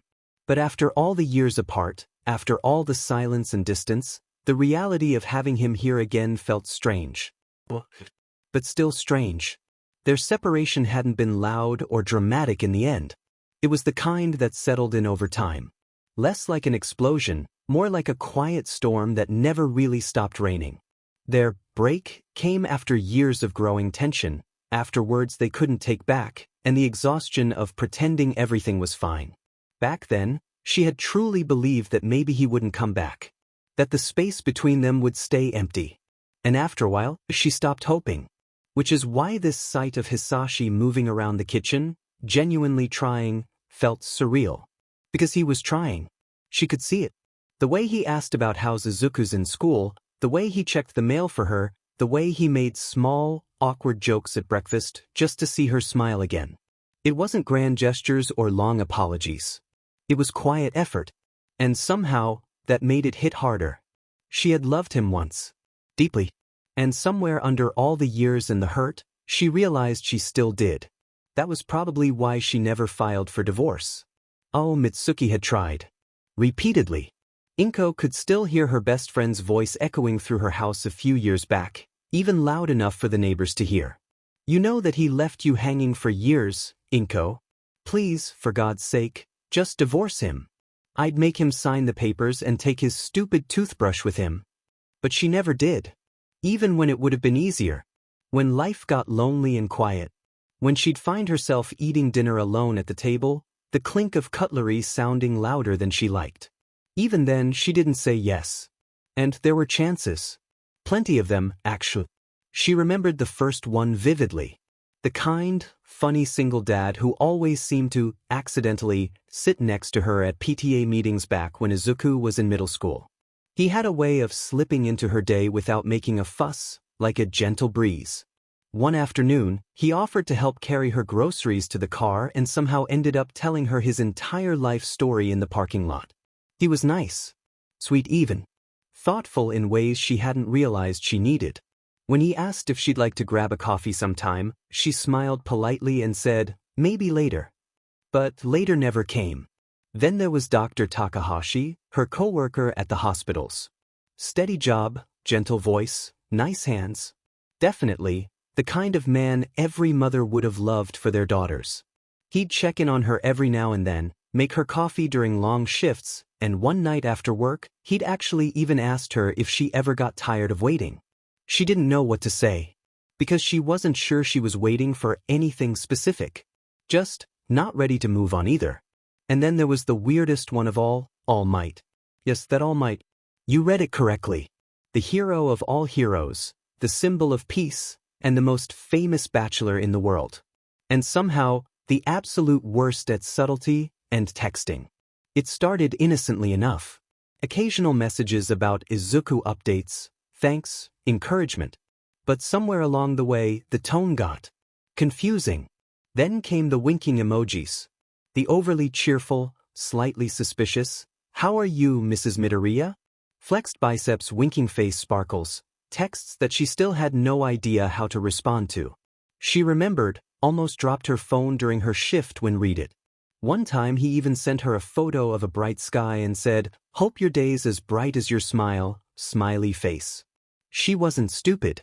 She could tell when someone was trying to flirt, even if the execution was questionable at best. But every time, she just laughed to herself, typed a polite thank you, and left it at that. So she said no. Every time. Not because she felt obligated or out of guilt, or because she thought she couldn't start over. But it wasn't that simple. Something in her heart had never fully closed the door. It wasn't wide open either, it just sat there, half open, like a room she couldn't bring herself to clean out. His voice, his awkward laugh, the way he used to leave handwritten notes on the fridge before his flights back to the States, they lingered. Even when she tried not to think about them. So, she stayed single. She poured her energy into Izuku, into work, into her friends, into quiet mornings and TV dinners and keeping herself busy. She told herself she was fine, that her heart just needed rest, not replacement. And maybe, deep down, she was still waiting for the day that door would knock again. Not because she was sure he'd come back, but because she still wanted to believe he might. So, when he came back, nervous, awkward, trying in his own clumsy way to fix things, she couldn't bring herself to push him away. Maybe that made her foolish. Maybe Mitsuki was right when she said, "You've got the patience of a saint." Inko.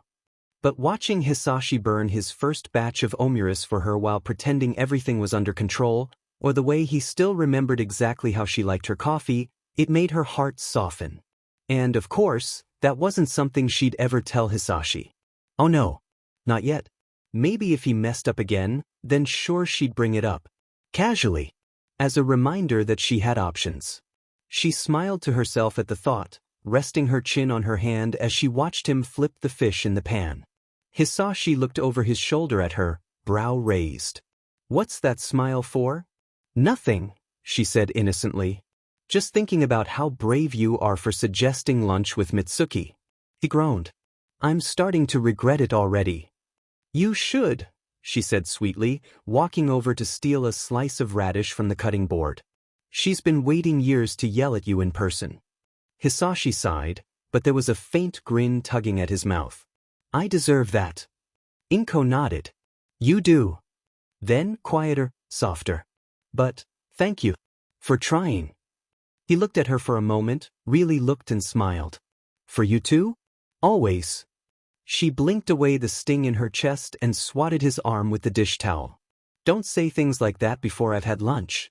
You'll make me emotional. I don't want to ruin my makeup yet."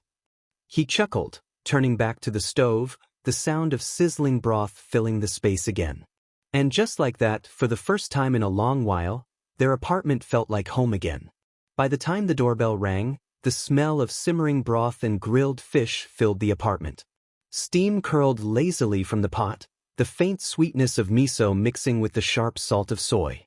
Hisashi wiped his hands on a towel for what felt like the 20th time. "All right," he muttered under his breath. "Play nice. Try not to die." He adjusted his collar, took one last glance at the neatly plated food, and opened the door. Mitsuki didn't even wait 5 seconds after the front door opened, still with polite smile in place. "Mitsuki, Masaru, it's been a long..." He didn't finish. The moment she saw him neatly dressed, polite smile frozen mid-hell, her fist just connected squarely with his cheek. "That's for disappearing on her, you idiot," she snapped, shaking her hand out with a wince. "Your face is harder than I remember." Hisashi stumbled back half a step, blinking through the sting.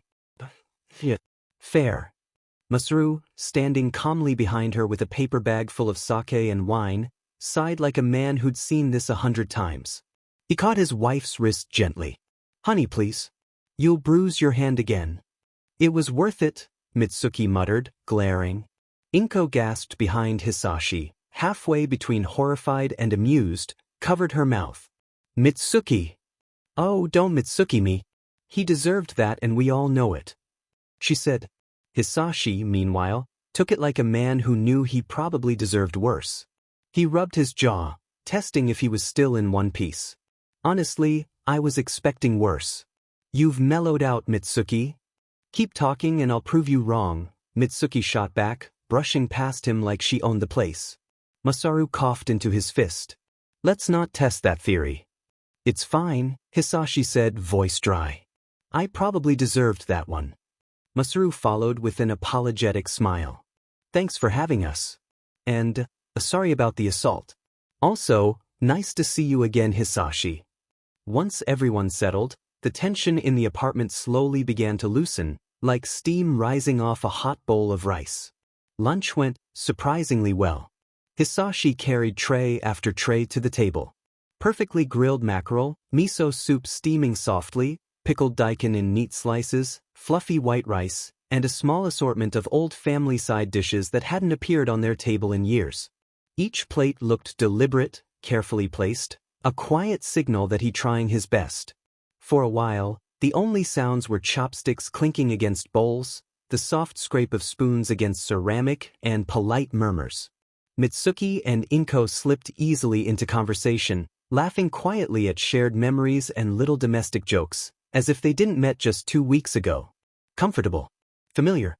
Terrifyingly, achingly normal. Well, he set the table with quiet focus. The same way he used to when Inko came home exhausted from double shifts, And he tried, quietly, to make the small hours of the evening easier. Only now, he wasn't sure if he deserved to offer comfort, or if he still could. Mitsuki leaned back in her chair, chopsticks balanced between her fingers, a teasing smirk tugging at her lips. Didn't think you still remembered how to cook, flame breath. Hisashi gave a small, almost shy smile, eyes flicking toward Inko. I never really forgot.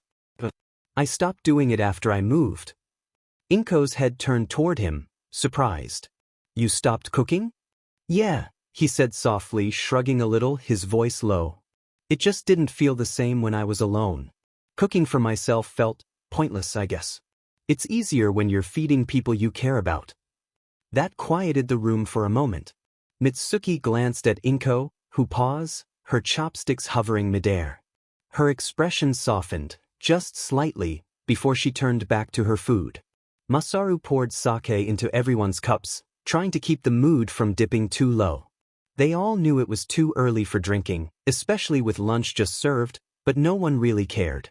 The gesture mattered more than timing.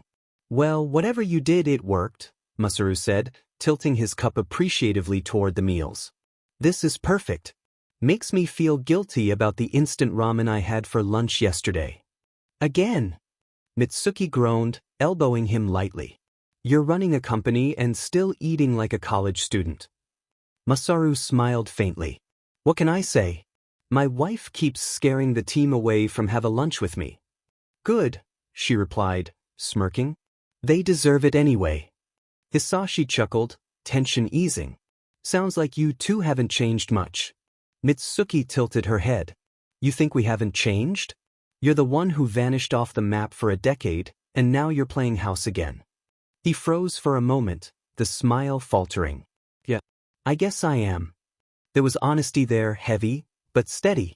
Mitsuki didn't soften, but she didn't push further either. Instead, she sighed and refilled her own cup. The conversation picked up again after that, lighter this time. They talked about the food, the old neighborhood, the noisy neighbors who still hadn't moved. Hisashi laughed when Masaru mentioned the infamous cat choir that sang at midnight. For a moment, it felt like old times, until Masaru, voice calm as always, speak. So, you mentioned seeing our campaign in the States? Yeah, Hisashi blinked, caught off guard. Well, I saw one of your billboards in LA, actually. Kind of surprised me. I thought, you two mostly focused on Asia and Europe. Mitsuki perked up, her tone turning smug. We still are. But we got a chance for a small pop-up store. Just testing the waters. Masaru smiled. We're keeping it small though. One store. We don't want to lose the local focus. Mitsuki grinned. Told you those Americans love bold. Masaru wanted to start with neutral tones. I said, no babe, go loud or go home. Guess who was right again? Masaru chuckled. You'll remind me for the rest of my life, won't you?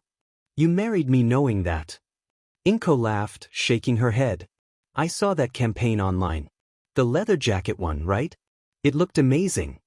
That was all Mitsuki, Masaru said proudly. Mitsuki smirked. Even Katsuki said it was not completely lame, so yeah, I'll take that as a win. That's impressive, Hisashi said, genuine. I still remember when you two were designing your first collection in your old living room. Mitsuki shrugged. I'll take that as a compliment. From someone who once thought fashion ended with a tie. Inko laughed softly, shaking her head. You used to nag me for wearing slippers outside. Don't talk about fashion, Hisashi. Hey, that's cultural. Hisashi protested. Masaru smiled. You two sound like us. Conversation turned naturally toward their sons after that, like it always did when these four sat down together. How's Katsuki doing these days? Hisashi asked, pouring everyone a bit of sake. I caught a stream of the sports festival a while back. He looked lively. Lively? Mitsuki barked out a laugh. Try loud, overconfident, and allergic to saying thank you. Masaru smiled, shaking his head. He's fine. Still yelling at his teachers, still acting like he doesn't care, but he's grown up a lot. Still in the same class as Izuku, right? Hisashi asked, trying to sound casual but genuinely interested talking about the boys again. I saw his fight once. Katsuki didn't hold back. That's just his love language, Mitsuki said, smirking into her cup. Yelling, explosions, and emotional repression. Inko laughed softly, covering her mouth. Izuku always says Katsuki pushes him to do better. He respects him. Probably more than Katsuki would ever admit. Masaru nodded knowingly. Katsuki respects him too. He just refuses to use words for it. His way of saying I'm proud of you is, don't screw this up, nerd. That earned another laugh, even from Hisashi, whose shoulders finally started to drop a little. Mitsuki leaned back in her chair, swirling her drink. You know, for all the noise he makes, that brat's got a big heart. Still checks in with Inko when he visits, even if he pretends he's just there to raid the fridge. He does. Hisashi blinked. Inko sat beside him, quietly smiling. Yeah, Mitsuki said, grinning. Acts like it's no big deal. Comes home and complains the whole time, but then says, Auntie Inko looked tired, so I told her to rest. He's so damn transparent. Masaru chuckled. He gets that from you. Hey! Mitsuki elbowed him lightly. At least he got his good looks from me. Debatable, Masaru said under his breath, earning a kick under the table. Hisashi chuckled, shaking his head. Sounds like they're both stubborn as ever. Mitsuki shrugged. Yeah, but it's nice to see them getting along better now. Remember middle school? They had that weird distance for a while. Izuku kept his head down, Katsuki just silent every time they near to each other, and it was just tense. Inko nodded, expression softening. I could feel it too. I didn't know how to fix it back then. But now it's different. They're closer. And it's good. But I saw Izuku's been doing well now, Masaru said, leaning back. I've saw he's looks more confident. Nice, seeing him find his own pace. Yeah, Mitsuki agreed. Masaru tilted his head, a dry smile tugging at his lips. Although, the teachers still give us updates every week. Apparently they still argue a lot, but I guess more like old friends now, not like before. Punching and yelling, but with less intent to kill. Inko laughed, shaking her head. Yeah, I get the updates too. And weirdly it makes me happy. They're good for each other, even if they'd never say it out loud. Hisashi smiled quietly. It's strange, seeing them as kids who can still annoy each other but also respect each other. Makes me proud.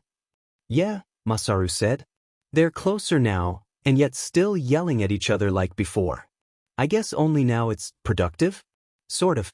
Better than the silent tension back in middle school, anyway. Mitsuki laughed softly. Well, mostly. And that's enough. They might bicker like cats and dogs, but you can see it. Underneath it all of that, they truly care with each other. Hisashi nodded, absorbing it, a faint relief settling in his chest.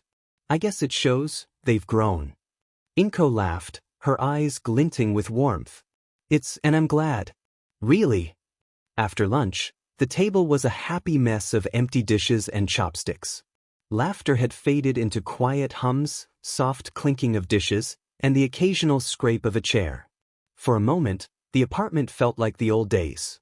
Messy, loud, a little chaotic, but warm in all the right places.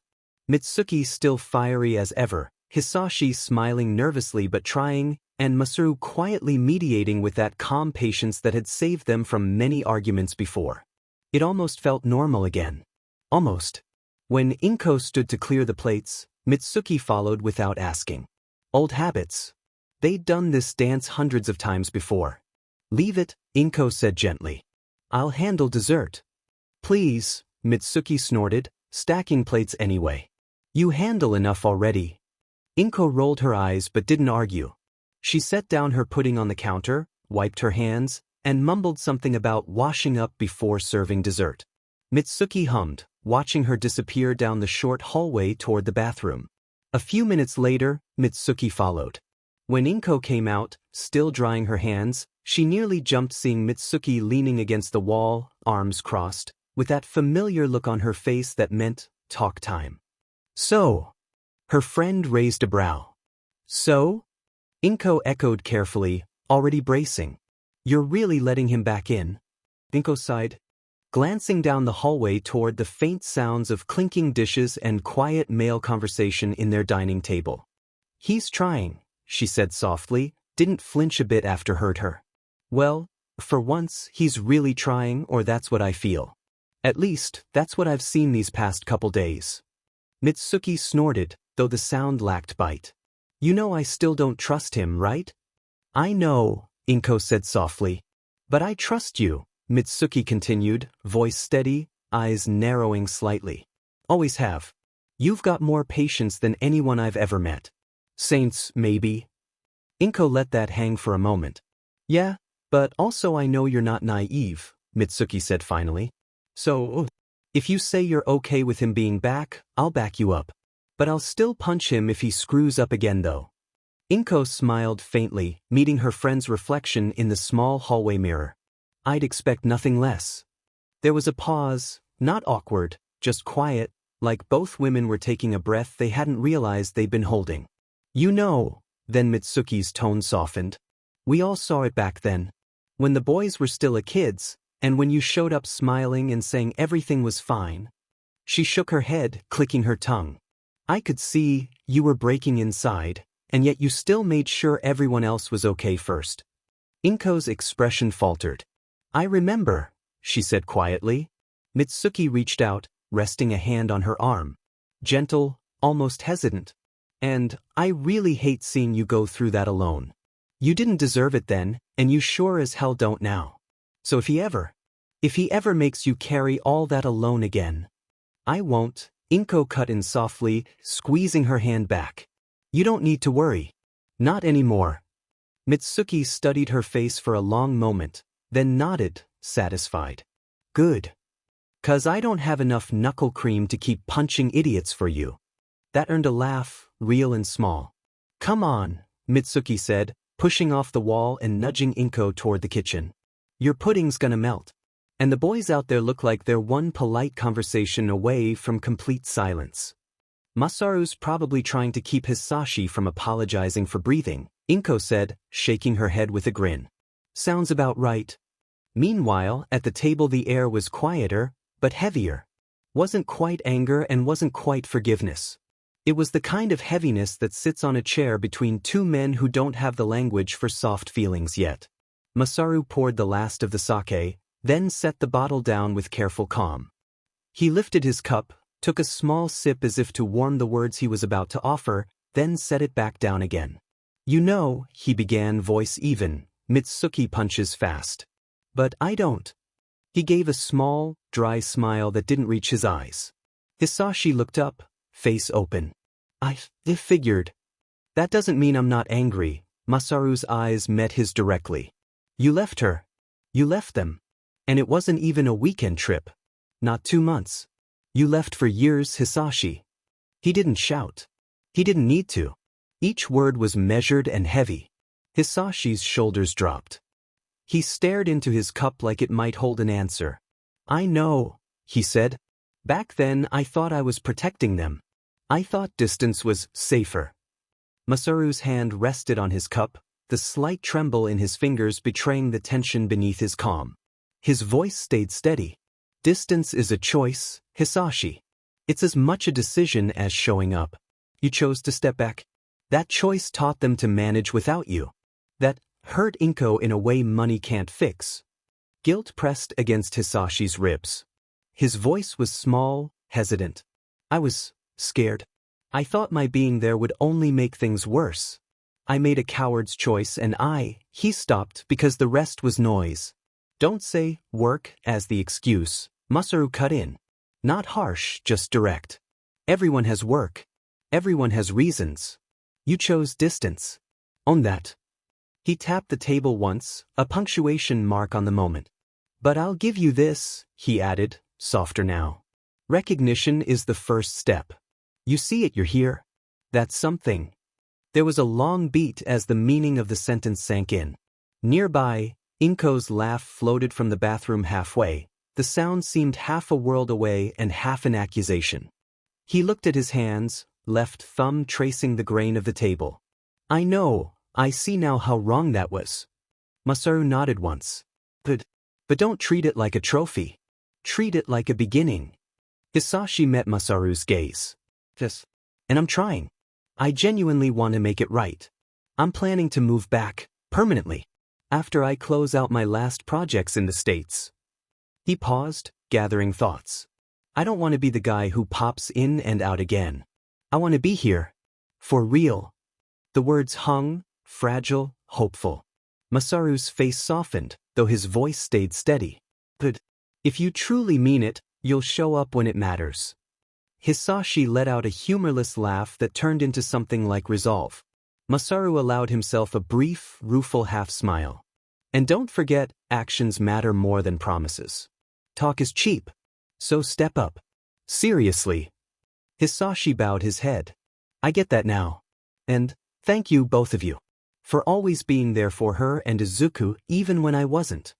Masaru tapped his cup lightly on the table, almost fatherly. Inko's my friend too. Of course, we care for her. Same goes for Izuku. After a beat, Masaru leaned in slightly again to him, his voice low, calm, but carrying the weight of hidden threats. And maybe this is selfish, he said slowly, deliberately. But don't ever make her carry your shame again. She's carried enough. His eyes still didn't leave Hisashi's, he added. And well, Mitsuki will be the one handle the physical threats. She'll punch, kick, scream at you until you're a mess in public. He let the words hang. Flat. Deadpan. Chill enough to make the room feel colder. And let's just say, I don't have a problem with helping her bury your body after that if you give her a reason. Deadpan. Flat. The kind of line that could freeze a man in place if he hadn't known Masaru for years. The joke, dark as it was, cracked the tension just enough to make room for breath. Hisashi blinked. Slowly. Then let out a nervous laugh. Right? I'll try to remain unburied. Masaru didn't flinch. Just a small, innocent smile in his face, with a calm that could make someone rethink every life choice they'd ever made while smiling politely. Hisashi sometimes forgot just how scary Masaru could be. Mitsuki was the type to beat someone senseless in public and leave a warning scars, an instant death. Masaru was the storm that came after you thought you were safe, leaving no evidence, no witnesses, and somehow you'd be the one apologizing. Definitely, the type of person who could commit murder acts so quietly efficient that police reports would read the reports like they were done by someone else. Two different ends of the scary spectrum, and Hisashi felt it in his gut just thinking about it. Masaru leaned back, jaw loosening, folding his hands. We want her okay. We want Izuku okay. That's why I'm blunt. None of us are getting younger, and none of us want to waste another decade on ghosts or what-ifs. You're a good guy, but don't make us regret letting you back in. Hisashi's eyes stung. I don't want to waste time either. I want to be here when he needs me. I want to earn that back. Even if it takes forever. There was a steadier air in the room now. Not forgiveness, but a cautious opening. When Inko and Mitsuki returned, the mood had shifted. Still quiet, but more human. More steady. The soft scrape of cutlery and quiet laughter replaced the heavier, serious air from before. Hisashi watched the pudding get placed on the table, custard gleaming slightly under the light. The Bokogu couple lingered a moment longer, folding the late afternoon talk into practical steps instead of speeches. Masaru checked his phone, remembering the text Hisashi had mentioned earlier during their lunch from Izuku last night. Oh, by the way, Masaru said, voice mild but carrying that subtle edge, that restaurant Izuku mentioned near you, it's a good place. Try the curry rice. Simple but honest flavor. Mitsuki pivoted toward Hisashi, sharp gaze both warning and oddly fond. Tomorrow, huh? Don't screw it up. You only get one first meeting again. Hisashi nodded, a small smile tugging at his lips. I know. Inko stood beside him, quiet, grounded, her hand brushing his arm briefly. A silent vote of confidence. As they headed for the door, Mitsuki called over her shoulder, voice playful but firm. We're still watching you, flame breath. Masaru gave a polite wave, but the faint glint of warning in his eyes was unmistakable. Lunch was nice. Try not to get punched again next time. Remember what I said. We're serious. The warning hung in the air, carried with a glint that made Hisashi swallow nervously. The pair of them finally left, the hallway quiet except for the faint click of the closing door. Hisashi exhaled, leaning against the wall, tension slowly leaking from his shoulders. Inko chuckled softly beside him. "Welcome back to Mizudafu." Hisashi allowed himself a real smile this time. Small, genuine, not the guilty or tired expression that had clung to him for years. "Yeah," he murmured, eyes soft. "It's good to be back." The apartment felt alive again, familiar in its chaos and warmth. And for the first time in a long while, Hisashi felt like he belonged there. Not just physically, but finally, in a way that felt maybe like home again.